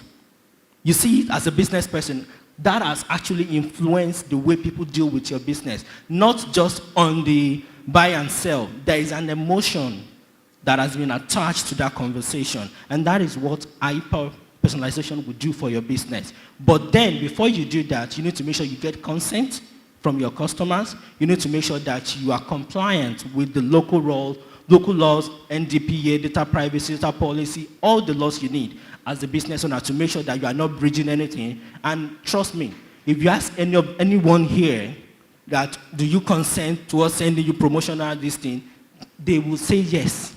Everybody wants to receive email, but they don't read it. So you have that. Just include it in your just include it in your TC, terms and conditions. They will not read it, they will just check it. And I'm not saying that it's right, but I'm telling you that as a business owner, as a customer service person, it's very important for you to get the consent.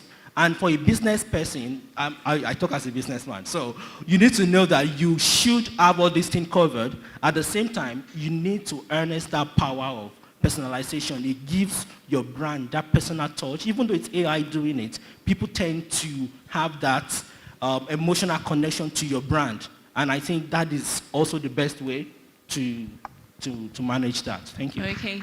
Just in case you walked to the restroom while I asked the question. So the question we are currently talking about is, what are the ethical considerations of using customer data for hyper-personalization? And how can companies maintain trust while adopting data-driven CX strategies? All right, Norma. Yeah, so I'm just going to focus on the last bit of that question, which is how can you maintain trust, right? Collins and Kennedy have pretty much painted a picture of the ways you can harness data and present it ethically. But I want to touch on something Kennedy said, right? And I like that illustration that you actually put forward, because what happens is that when you get the consent, right, and you tick, right, some companies use that data in a manipulative way, which was the first instance of what Kennedy described, where you're talking to your friend about furniture, next thing you see furniture ads all over your feeds, right?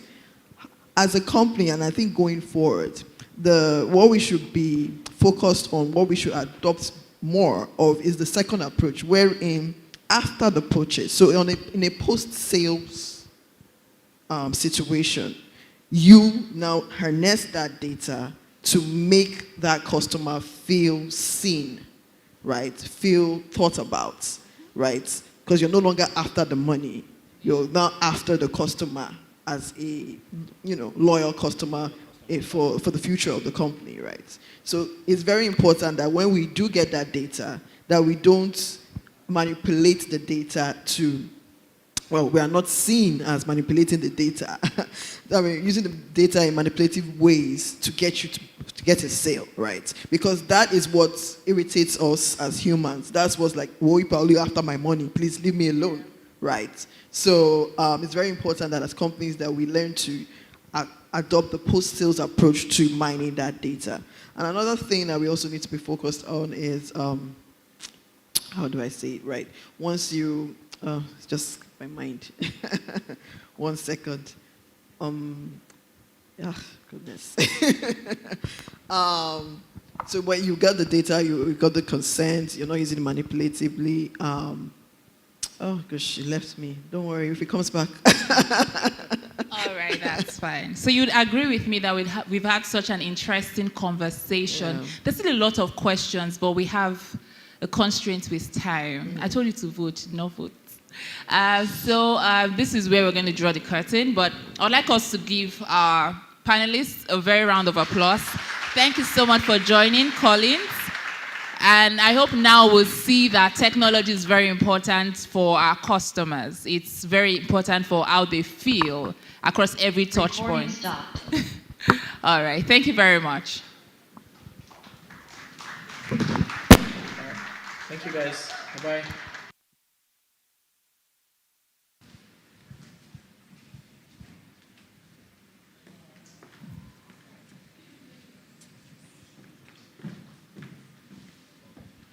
All right. A round of applause, guys. I heard people saying, when Ogs, you guys don't get a lot of Ogs. You don't get so much. If you want to hug your friends, hug your friends. Are you having a great time, guys? Are we having a great time? So we're down to the last panel section. But before we go on, I just want us to do something real quick. Everybody, just take your hands up like this. Answer me now. Thank you. Okay. Put your finger down. If you've ever had to rehash your complaint every time you call the business. So what I'm trying to say is you have a problem. You're calling to complain about the problem, and then they say, okay, check back in 2 working days. And you call back in 2 working days, they ask you for your name, and then you have to say the problem again. And then in 3 working days, you have to say the problem again. And then maybe 1 week later, you go to the business, and then you go and shout. Yeah, put your finger down. Okay, put your finger down if you have had to refer somebody to a business because of their customer service. Yeah. Okay. Put a finger down if you have written an angry response to a customer, but deleted it to sound professional. I can just imagine how that plays out. You have type. The other person is in typing. Then typing will stop. Then, okay. Okay. Put a finger down if you've ever said thank you for your feedback while really dying inside. Okay. I have a lot there. Put a finger down if you've ever smiled while reading a completely unreasonable request. Let me give you an example. You know, we're Cowrywise, we do savings and investment, right? And people come and say, can I break my plan? Say, okay, give me loan. Loan me from the money that will mature. Put a finger down if you've ever said, let me speak to your manager. I want to speak to your manager right now. Yeah. So do we all agree that CX is indeed important for business growth? Give yourselves a round of applause. Okay, and for the last panel session, somebody say, what there? What there? Thank you. Okay, just give me a moment. Okay, for the last panel session, we'll be focusing on career growth opportunities for CX professionals. I think that's pretty clear. And the first person I'm going to be introducing is from Paystack. Please put your hands together for Steve Amaza. Media? Keep clapping, you can keep clapping.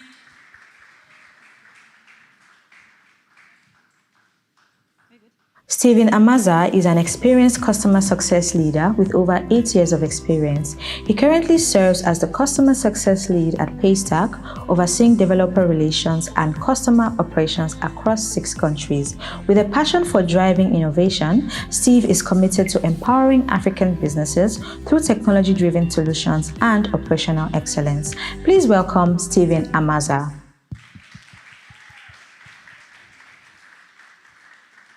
Thank you. And the next person is from Kuda Bank.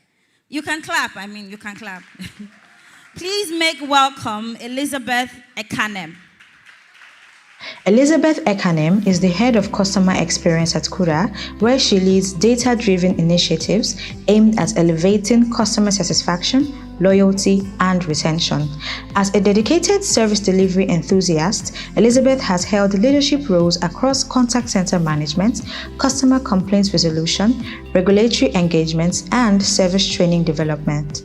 Before joining Kuda, she worked at several banks, including Sterling Bank, Keystone Bank, and Access Bank. Please welcome Elizabeth Ekanem.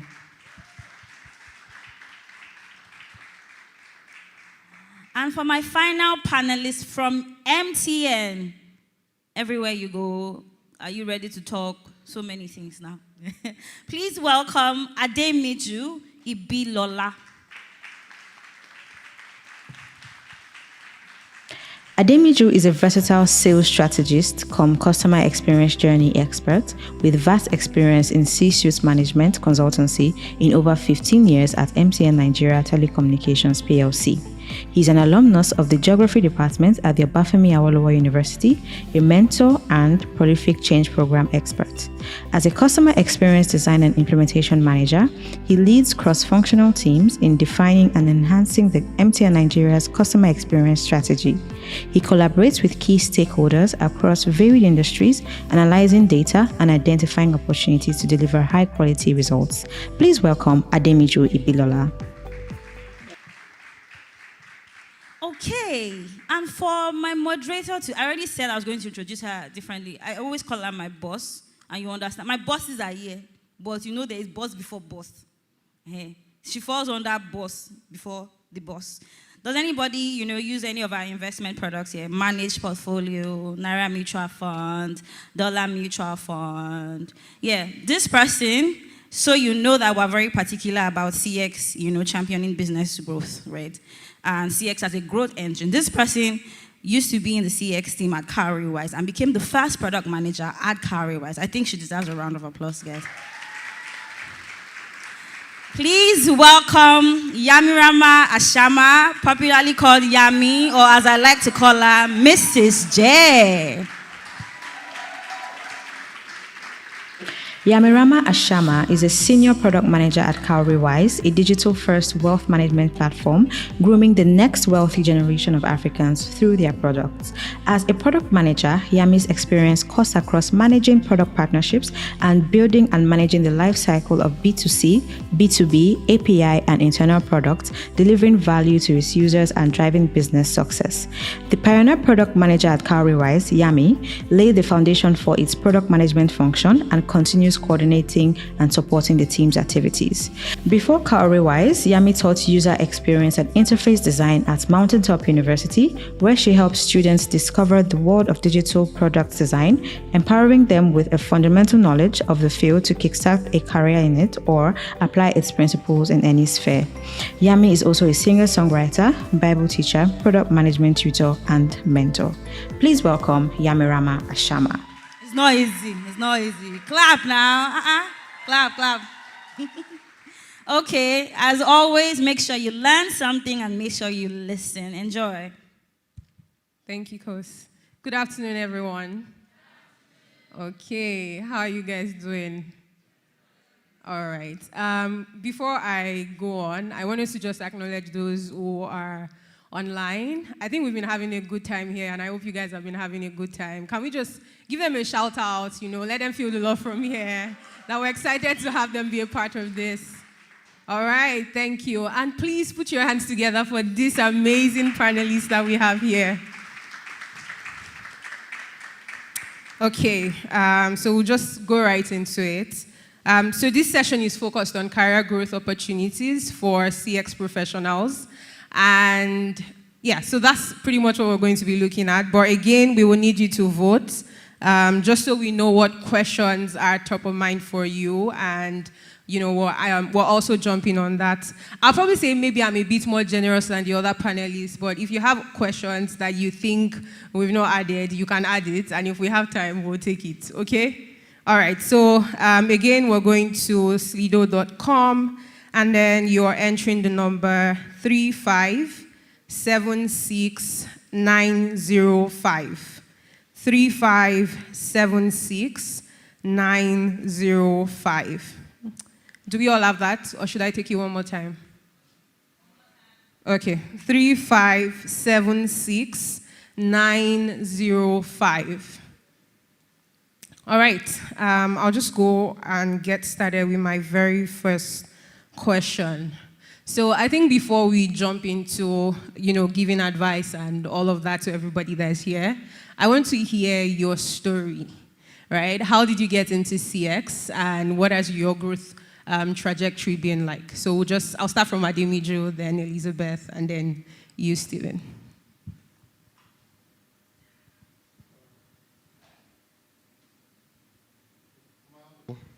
Yes. All right, thank you very much. My story.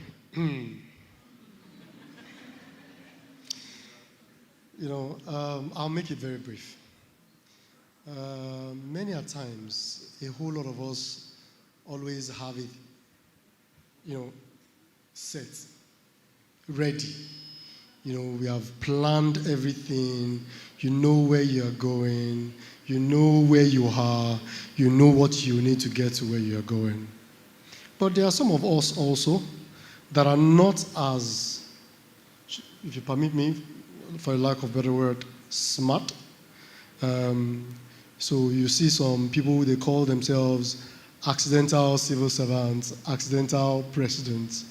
It such happened that it's not that they planned it, but fate, I think for most happened. of us, Yeah, so, Nigeria would probably help you rearrange your career path. So I started out in the development industry, in the private and in the public, with British Council and MTN Foundation.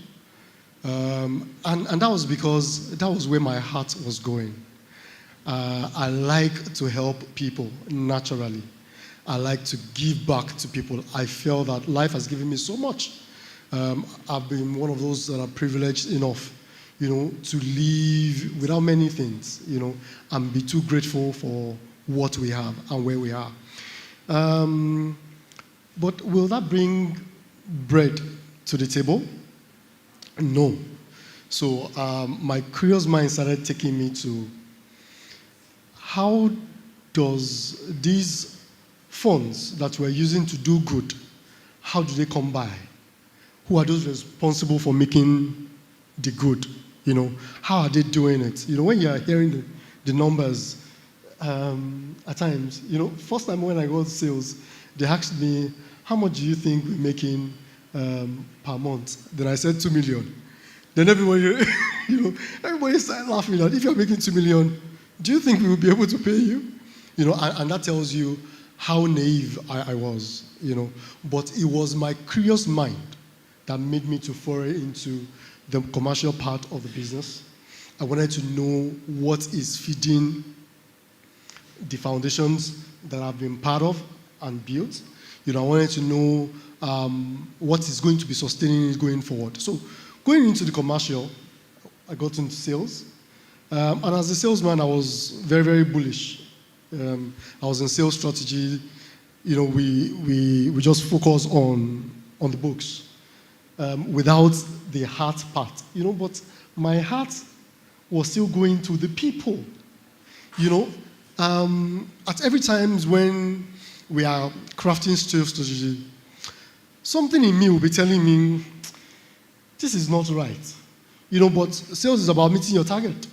You don't care how you make it, just go and get it done. In the business that I am in now, it is not like that anyway, but you still have that heart to just get it done and get it over and done with. So I started looking for roles that touch the heart of the people that we are serving. And that was when customer experience came into the fore in our business about a decade ago. And I felt that, yes, that should be the heart of the business. And when you now look at what is going to support it, because largely, customer experience we are not seen as a revenue-generating department. So you begin to ask yourself, so if the leadership of this business is not seen into the future, if they are not backing it, then you may be going into a very, very unsure future. But once I saw that the head of the team, the leadership of my organization are backing it, in fact, they made customer experience to be the central of our strategy going forward. I felt that this exactly is where we are going. And it reports directly to the CEO. So there was nothing that was stopping me. And that was how I found myself where I became. So from start, yes, I didn't plan so, but part-time. Just like an onion peel, it was getting clearer and getting clearer and getting clearer, and that's why I got myself into where I am now. So make up your mind whether it was planned, whether we're so smart, or whether fate was just good to us. Thank you. Thank you. Can you give him a round of applause, please? All right, Elizabeth, let's hear from you. Okay, good afternoon, everyone. For me, you know what happens after school when you've completed your education and you're thinking, what's next? So I got a call from a family member who was already in Lagos, and she says, oh, come to Lagos for an interview, and if you do well, you get the job. So that's how I came to customer experience. And then I came into Lagos. I got the first job with Access Bank as a contact center agent. And I started my career from bottom up, right? So the difference for growth for us, what we did was we wanted to do more.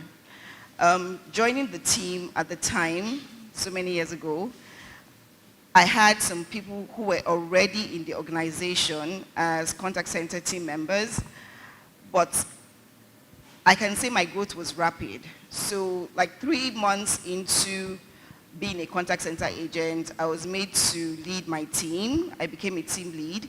And this was all because, as an individual, you need to know what you want, right? What do you want to do with wherever you find yourself? For me, it was, I've always been a leader kind of person. I want to lead people. I want to teach people. And before I came to Lagos to get for the interview, I was already teaching in the school. I always loved teaching. So for me, it was, I came into the role, I put in my best, I asked a lot of questions, and I started growing from there. And as you can see, I'm here now. And I'm here because for every challenge that I came across, I always found a way to overcome those challenges. In our different roles as customer experience personnel, you find out that you're always faced with 1 or 2 or 3 challenges on a daily basis, personal challenges that can affect your growth. From the contact center agent role, I became a team lead. From that, I realized that I loved resolving issues. And that is how I found myself in complaints management. And it started with follow-up and resolution. How do you resolve issues? Why are things still pending? You ask the questions. Why are these things still pending? What can I do to ensure that these things are closed out? The customers at the back end of this entire engagement with our organization is faced with the fact that their issues are not being resolved, and we keep on coming back. So we started follow-up and resolution. From there, we went into complaints management. From there, we went into regulatory management of customer complaints in our organization, and we started growing and growing. So it's like there was a path. And then, to be honest, for me, I had done complaints management lead in like some organizations, and then I kept on telling myself, what else? That's the question I always say. Keep on asking questions. So I said, why are we just here waiting for the solution? What is the root cause of this problem? And then I moved into compliance, right? Finding out complaints. So what happens? What's at the back of the mind of the people that are posting these transactions? What keeps them from not resolving these issues in a timely manner? And then I went into compliance and audit investigations, and then I understood root cause analysis. I was able to identify and come up with recommendations to my executive management on how to fix the issues holistically, as against, you know, they give you the solution and then you apply it to all your customers. Now, we've closed it out in such a way that the customers won't come back, right? And then I came back to customer experience, and I'm here now. So that's my story. Thank you for that.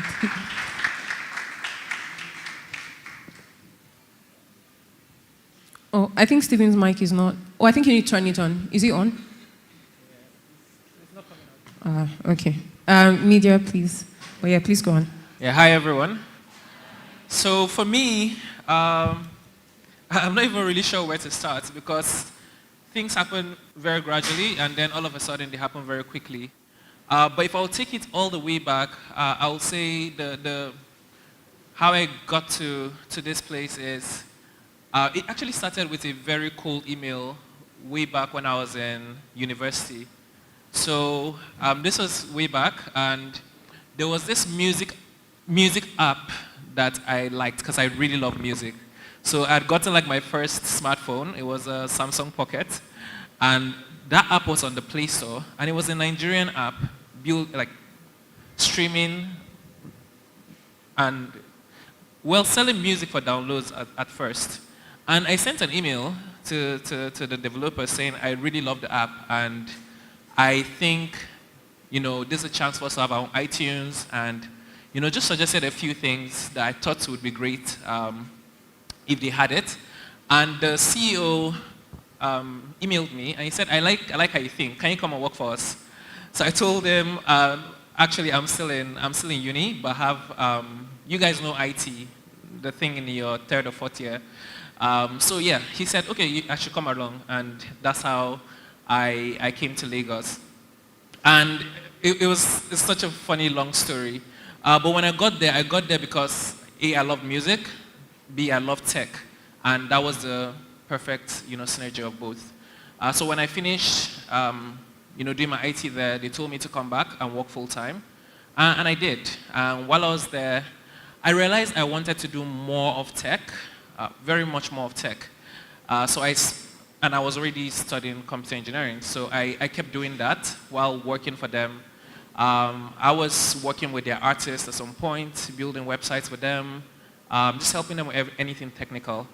And I decided that I just wanted to do that full time, and I left and I started my own small outfit. I and like 2 or 3 friends were building websites and apps for small businesses and we're building websites and applications for small businesses and individuals.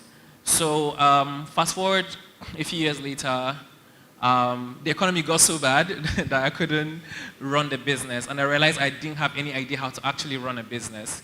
So I joined like an accelerator program in Ghana then, and I went through a year's program. And while I was there, somebody who was part of the institution, who I highly respect, he left there a few months while I was in, and he said he was going to take like a year's break, just figure out what he was doing next with his life. But then, like 2 months later, I heard he was at Paystack. And I was like, if these guys could pull him away from his year's break, they must be really great. And Paystack had just started. I knew Ezra from far. I knew Ope in passing as well. And I'd heard great things about them. And I was also at a point where the program was finishing. I was trying to figure out what to do with my life. Because the funny thing is, going through that program, helped me realize even more that I didn't know enough about business. I mean, I'd learned so much. I saw how I could have made my business more resilient, but I knew that there was so much more to learn. So then Paystack put an application, and it was a role I did not know existed, which is, then we called it product implementation specialist, meaning you are someone who will help people integrate Paystack into their products. And it appealed to me because it had both non-technical aspects. You'd speak to people, you guide them, but it also had technical aspects. So I could still code, I could still enjoy the programming bit of things. So yeah, I was at that role for a couple of years. Then I think we only had one customer support person, Sheke, really amazing how she's held that team down. And when we started hiring more people, the company was growing really fast. I think at that time, we were processing about 20% of online transactions in Nigeria, but the customer support team was made up of 4 people and 2 technical support people. So my manager had like a lot of things on his plate. So I was just helping because, again, I had like the technical bit and I had the non-technical bit. So I was helping the support team put things together, setting up tools, coming up with things that maybe they didn't realize they needed. And yeah, so fast forward to a few years later, we needed to go build we realized we had to build a really big team. And then I was called to lead that team. So then I was leading then we call it the user operations team. And then later on, the team I was part of, which is now called the developer relations team, was bundled under the same customer success sub-organization.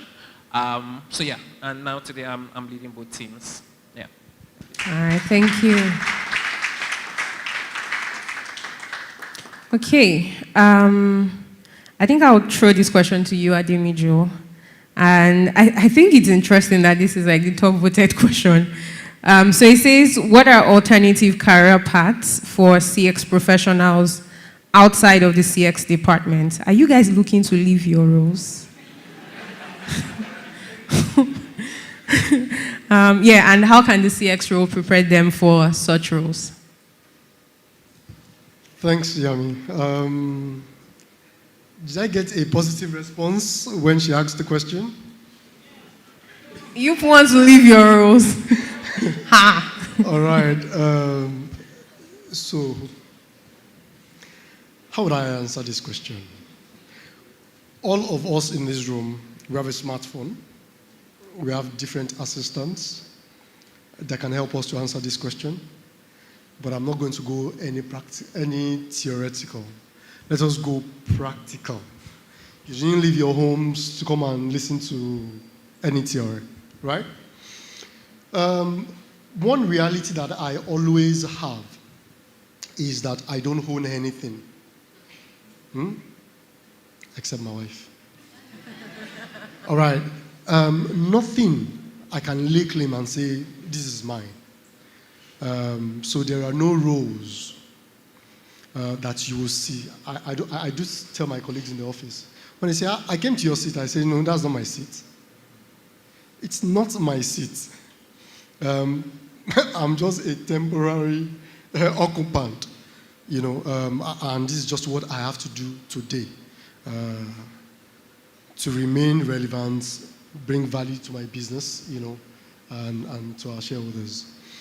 So what I'll tell you, customer experience is very new to us in Africa, really, as a profession now. Professionally, you will not find it everywhere, right? It was just about 10, 15 years that some organizations started picking customer experience. And now, a whole lot of us don't even just see the customer support, the customer service. We see it as the entire experience of the customer. So right from get-go to look at the end-to-end journey of what we do, you have a lot as not just alternative, but things that are supporting and aiding the experience of the customer, right? So today, the product designer in the room, there was a time about 4 or 5 years ago when the business mandated that before every product or service goes live, the customer experience team must review that product, and once my product team saw that, at that time, they started feeling, we want to quickly go to market, and they don't want anybody to know, all right? These customer experience people are going to be picking holes in everything we are doing, until they started realizing also that, wait, if we run to the market and come back, we'll come back to be redesigning. So everybody in the business started adopting experience. So right from project ideation, conception, experience has kicked in. So there must be people that are pro-customer in the room from that time. So alternatively, everything around building, ideation, building of the products, to the UI, to the UX, to the UX researcher, there are a whole lot along that chain. Testing, to the deployment, to the go-to-market. You can see all the value chain around it. So all those guys are things that we are going to go into. Some of us started being almost everything. I'm so sure that in some organizations, our chiefs will agree with me when they started. They were the ones they were the driver, they were the cleaner, they were the accountant. You understand? You have to know 1 or 2 things about almost everything. And that's what this is about. Now, we're not just customer support people. We're not just customer service people. We're not just waiting, for customers to have issues to come back to us. So everything around that entire chain is what we are going to get ourselves involved in. So if you are technically minded, you want to go into software development, because you already have a heart for the customer. So while you are developing, you are already thinking for the customer. You're not just revenue focused. You're not just thinking about, let me tick this box and throw it out. Deploying to forward. So right from it all, we have opportunities to go to market, to sales consultancy, to customer engagement, to redesign of the products, everything, communication, everything I've got in my hands inside. Because at one point in time or the other, you need to get involved in it. And not just leave it at, this is not my job. That means you, as I said, you continue to hone that chair or table and say, this is what I do, and I'm not going to leave there.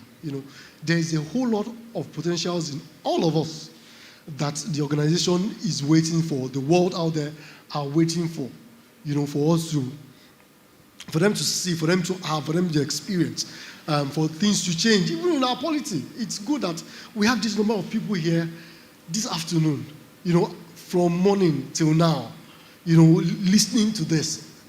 Give yourselves a round of applause. I'm amazed. You guys are doing. So you did not just come to listen to us. You are here to now start opening your mind to everything around the product and the services that we're giving to our customers, until the customer is happy, until even the survey is telling us this is, all along that chain, everything we need to get ourselves involved. And not until that, then do we now aspire to climb up the ladder. Thank you. Thank you so much. Please give him a round of applause.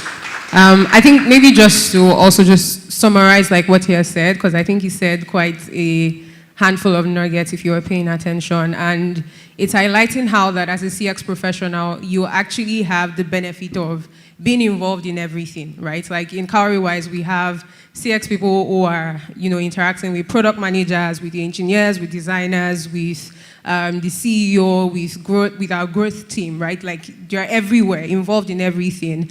And when you look at that, so you mentioned the value chain, so it's looking at the length and breadth of all the interactions that you're privileged to have. And then you can find a particular spot that is of interest to you and just stick with that, and decide if that's the career path that you want to go with. That's if you are planning to leave your CX role, which, you shouldn't, but okay. All right, so my next question will be to Steve. It says, what key skills are essential for CX professionals to thrive and grow in today's rapidly evolving business landscape? How can they self-evaluate their progress? Should I take it again? All right. No, it's clear. There are a number of skills, and I don't think I can possibly go through all of them, but I'll mention the most important ones, or the ones that come to mind easily. The first one that I like to mention is empathy.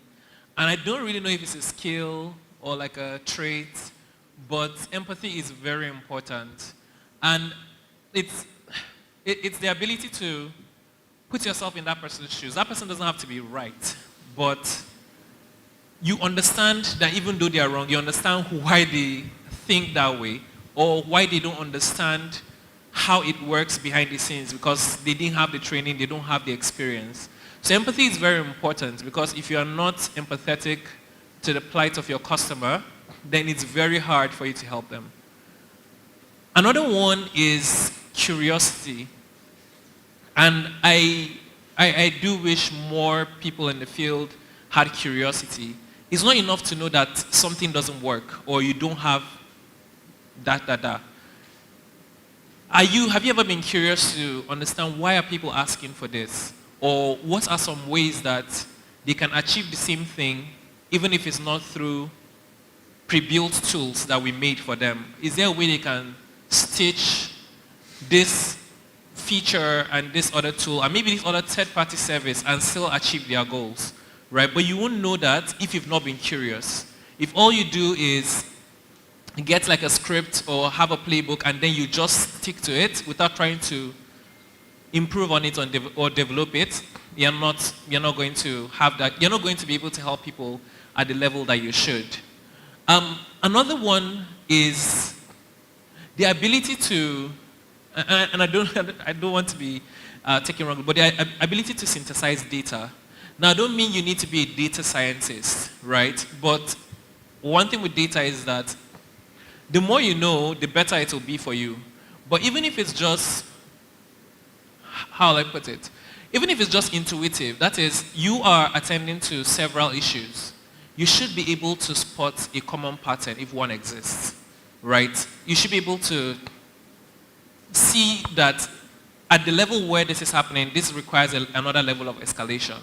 But the more you advance in your career, the more important it is for you to go into the numbers and be able to surface very important insights, not just for your team alone, but for the company as a whole. You are the person that is talking to the customer the most. You have to be the person that's talking to the customer the most. And if you're the person talking to the customer the most, you should be most intimate with their problems. That means the rest of your company is relying on your knowledge to know what to fix, to know where they are going wrong. Right, so I'm going to pause here. Yeah, thank you. All right, thank you.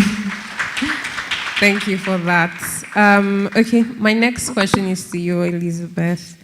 And it says, how can one think about career growth in the CX profession? What are the typical career paths, and are leadership or management roles the only option? Okay, so first things first, you have to broaden your expertise. What do I mean by that?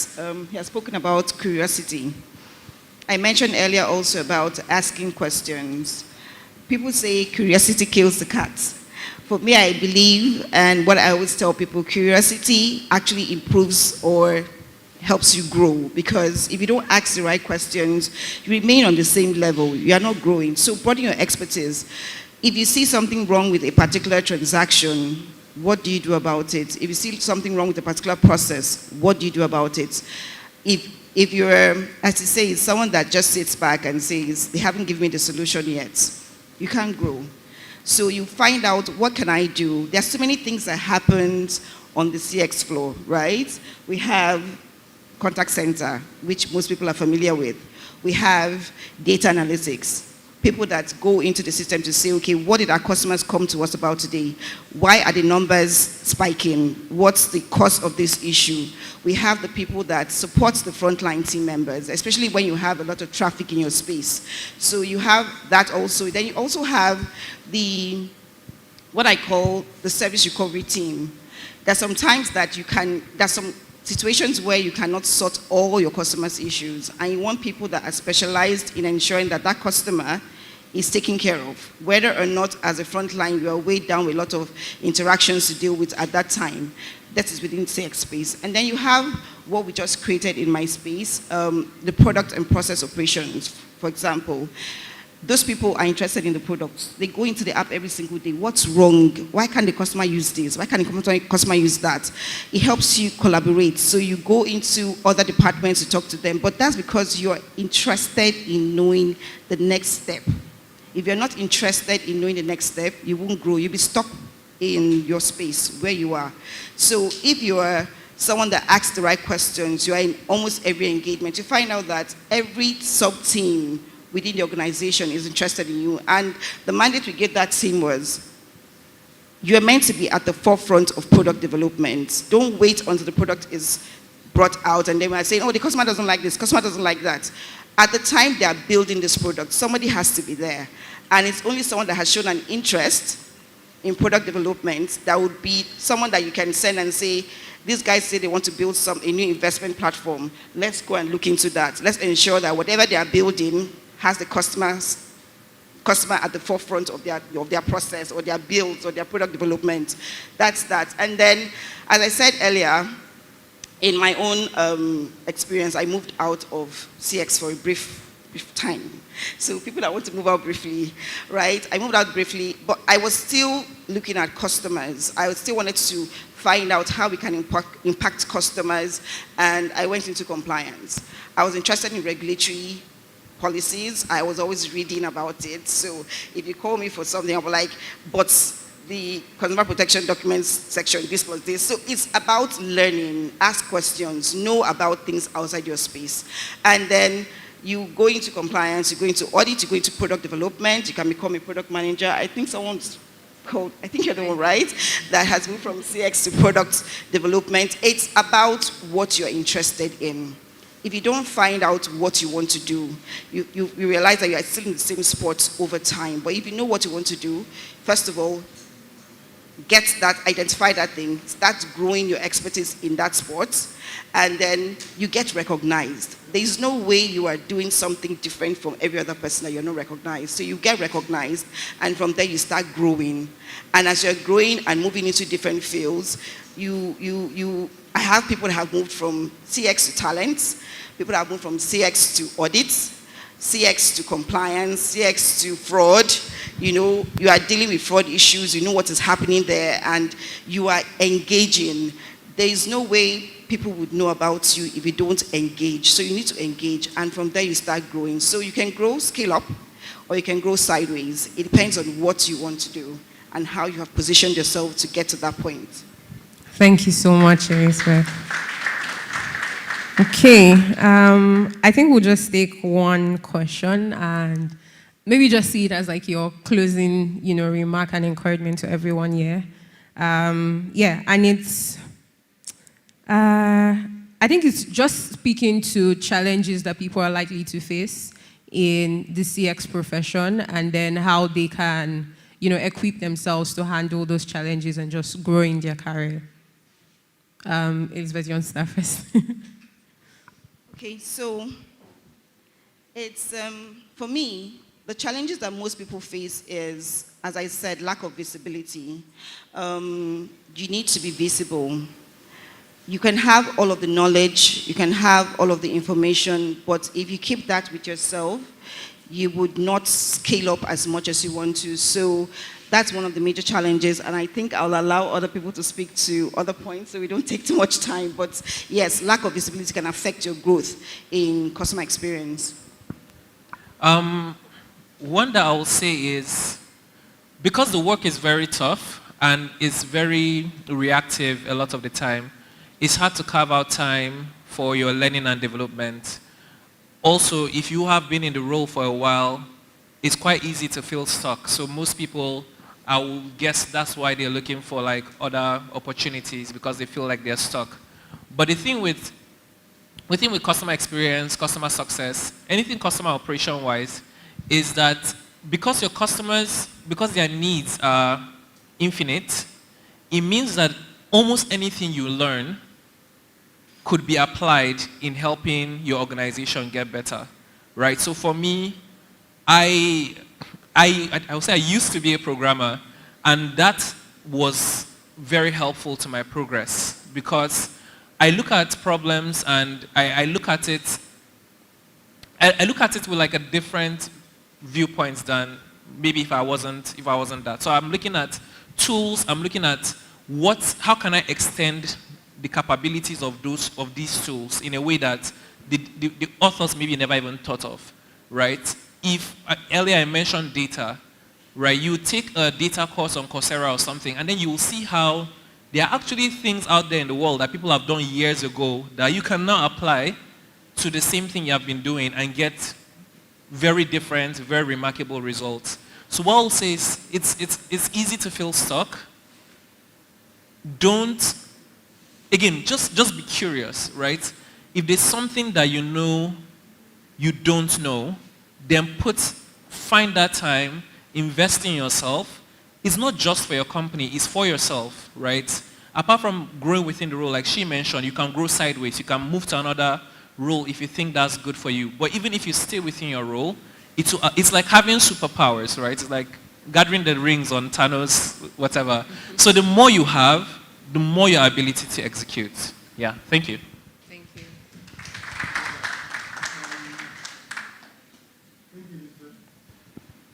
Elizabeth and Steve, they've said it all.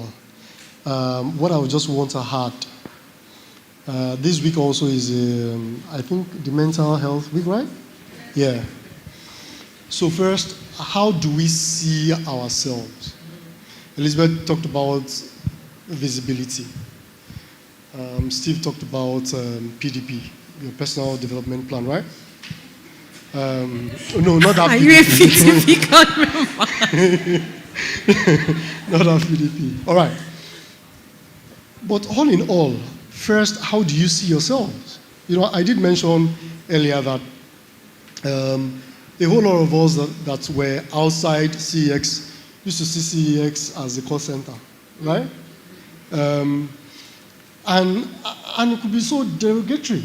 Some people, when they come into some rooms, they get to look down on themselves because, when some other people are throwing numbers here and there, you're like, okay, so what am I bringing to the table? Who am I here? If this organization needs to downsize, I'll be the first person to go, However, I'm here to tell us, you are the most important person in that room. Because what we are doing is sustaining the business by ensuring that acquisition is ongoing, right? Retention is ongoing, and churn is reducing. You can see what you are bringing to the table. Now quantify that. Turn the coin and look here at that. What exactly are you doing that you can see at the end of the day? This is how much I have saved the business. Since it is about the Benjamins, right? What have I saved So what is the cost savings of everything that you're doing? And all of us are doing collectively. And let us see if the business will be able to survive without that. Then look at the brand erosion that the business will have had if you are not doing your job very well. So the first thing that I'm going to tell you is that you are very, very vital, critical to the success of every business. You are one of the most important people in that room, and that is how you should see yourself. And when you start seeing yourself like that, then the trajectory will be so positive that some of us will have to be using glasses, to see you. But really, it is too important how we see ourselves. Or else, you see some people and they'll tell you, what am I doing here? And you can't see what you're doing, really. And by the time I sit down with them to tell them, they're like, wow, I never knew that I'm bringing this much to the business. And I say, anytime the CEO or the leadership are throwing up the business numbers, you start to look at, this is where you are. This is what you are doing. This is the value that you are adding. And by so doing, the sky will be your limit. Thank you. Thank you so much. Thank you. All right. Thank you guys so much for your time. We have to end the session now. But I think you can. Where's Eno? Let me just put her on the spot. Yeah, so because the questions that we've not been able to answer, please just, meet Eno. She will answer them. I promise you. All right. Thank you guys so much. Thank you so much. Please put your hands together for them as they go back to their seats.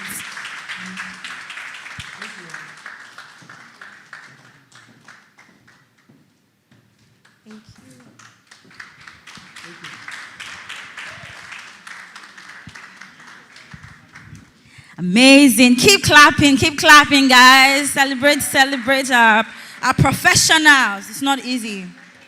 Okay, as you can see, no iPad with me again. It means that we're finally come to the end and you have stuck through. A round of applause for yourselves. Please celebrate yourselves. Yes, you can shout.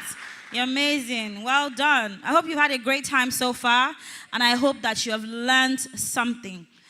Before I, go into let me just go straight into it. I have a few announcements. I wanted to mention that Cowrywise will be having a one-day internship with the CX team. You want to experience how we do CX at Cowrywise. We'll have a one-day internship.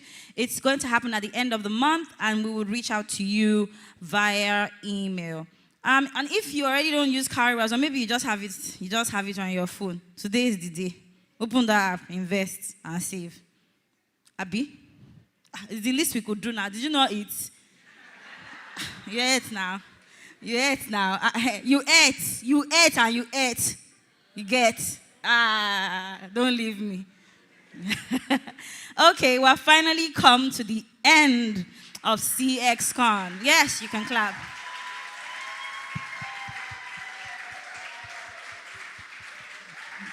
Your shout is so wholesome. I'm like, I can feel the passion in your clapping. Continue. You are now stopping.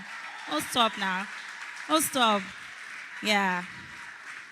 Okay, so just let me highlight, right? I know that a number of us have probably gone to a number of conferences, we'll go to conferences, tech conferences, what's the new thing, this fintech, that fintech, but you don't really, get to attend conferences about customer experience, right? Celebrate Cowrywise again. It just shows you that we put customers first and people are at the heart of everything that we do at Cowrywise. And who championed CXCon 24, right? How did we even think about it? I can, tell you for free that the CX team at Cowrywise championed this fully. Please give a round of applause to our CX team. The tech guys from Cowrywise, Blessing from Cowrywise, Ope from Cowrywise, Vivian and Precious from Cowrywise. All of that brain work went into this. And, yes, there are different people in a ship, but, there's also a captain of the ship. And it's that captain of the ship that's going to come and address us and speak to us as we close and as we round up. Please welcome once again Eno Izomo, Customer Success Manager at Cowrywise.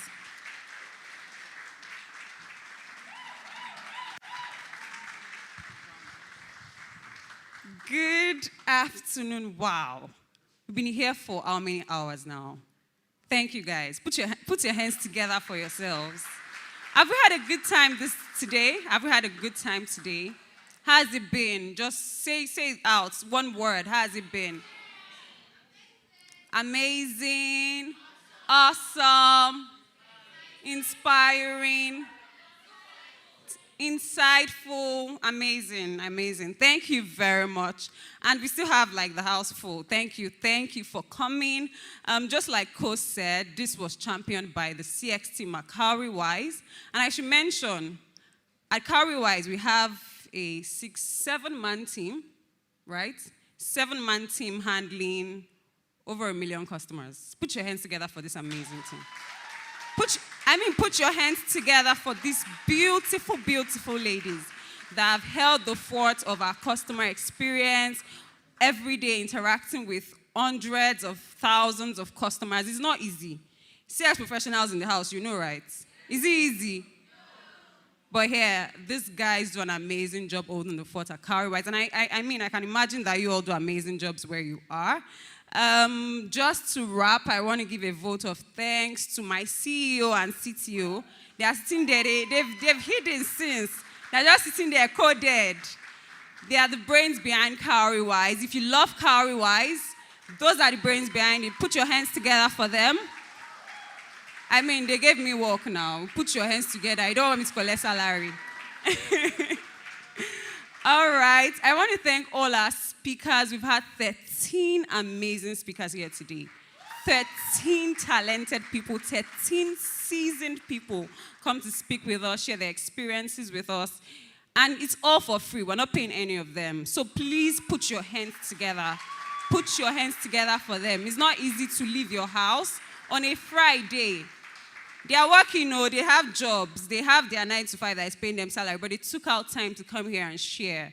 And it's just amazing. Thank you so much. Thank you very much for coming. We had a lot of dignitaries join us. We had someone from the SEC.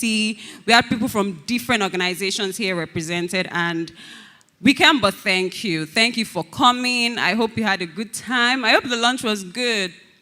Please tell me so I can give feedback to Ebony Life if it was not good. Oh, awesome. Thank you. To wrap up, we'll be sending an email if you registered for you to just give us feedback. Tell us if it was good. Tell us where we can do better. Tell us if you want us to do this next year. My CEO is here. You can sign the budget if you agree, right? So just tell us your feedback and let us know how we can improve and just make the experience better if we want to come back next year. How many of us would like to have CXCon 25? Awesome. All right, we had some amazing people.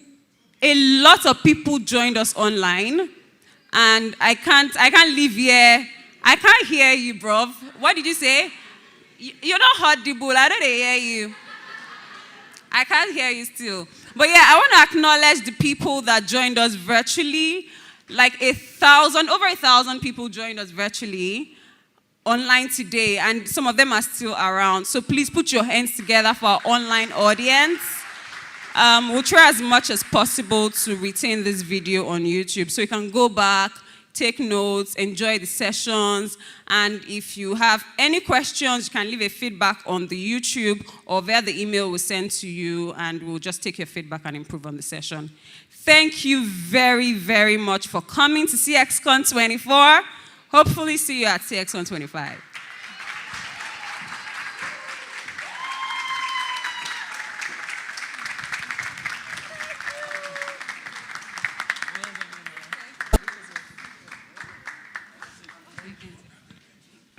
So please, we can go out, take pictures, enjoy. Of course, we take it off. All right. Thank you again. We have official. You guys, just one more minute. 1 minute. Indulge me. We cannot end CXCon without me plugging Cowrywise properly. I know you guys save, you guys invest. But I mean, what other products you use on Cowrywise? Do you know that we have a product for football lovers on Cowrywise? Your Arsenal, Man U, Chelsea. You can always save and invest when any of your team scores, when they do transfers, when the female team scores. We have triggers on Cowrywise. And if you want to save with your partner on Cowrywise, we have Money Duo. Thank you once again for your time, for attending. We do not take you for granted. Happy Customer Service Week and enjoy your weekend.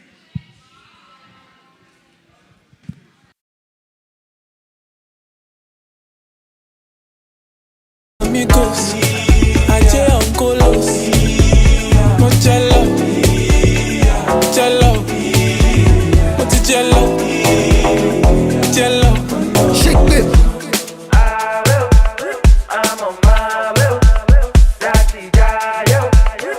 Hey DJ, kick it.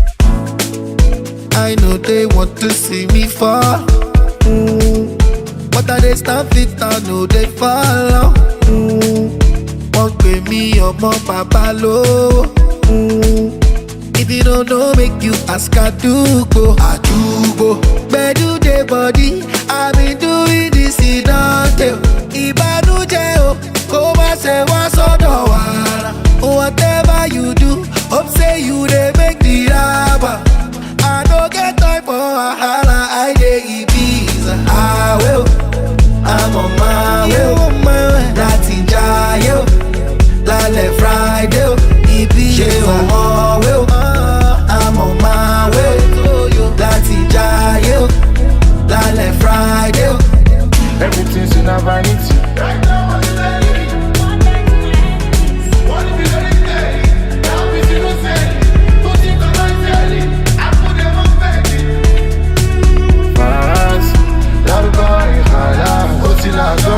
Organize yourself, if I dey on coding diet, you know me say I keep quiet. Hey, oh the time, me die, phone it by, keep quiet, no justify. 1 liter, call me highness, 1 liter. Oh body eye, $1 million money by the eye. Money activity, them fear my activities. They stop it, only God is able, Mr. Ability. Then come up biology, FSS, sociology, philosophy, psychology. Basically, I'm back. Got into the economy, coma coming, R&B, chronology, music, and I owe you no apology, no peace for my enemy. Everything's on a vanity. Right now, what you telling me? More die to my enemies. 1 million day, that will be no say. Put it on my belly, I put them on penny. They can never check me out as design. No man feel spoiler, they thought I resign. Oh my shoe they shine, and I lie. Now who they want, they aim to say I know come too far. So as design, man feel spoiler, I resign, my shoe they shine, my shoe they shine.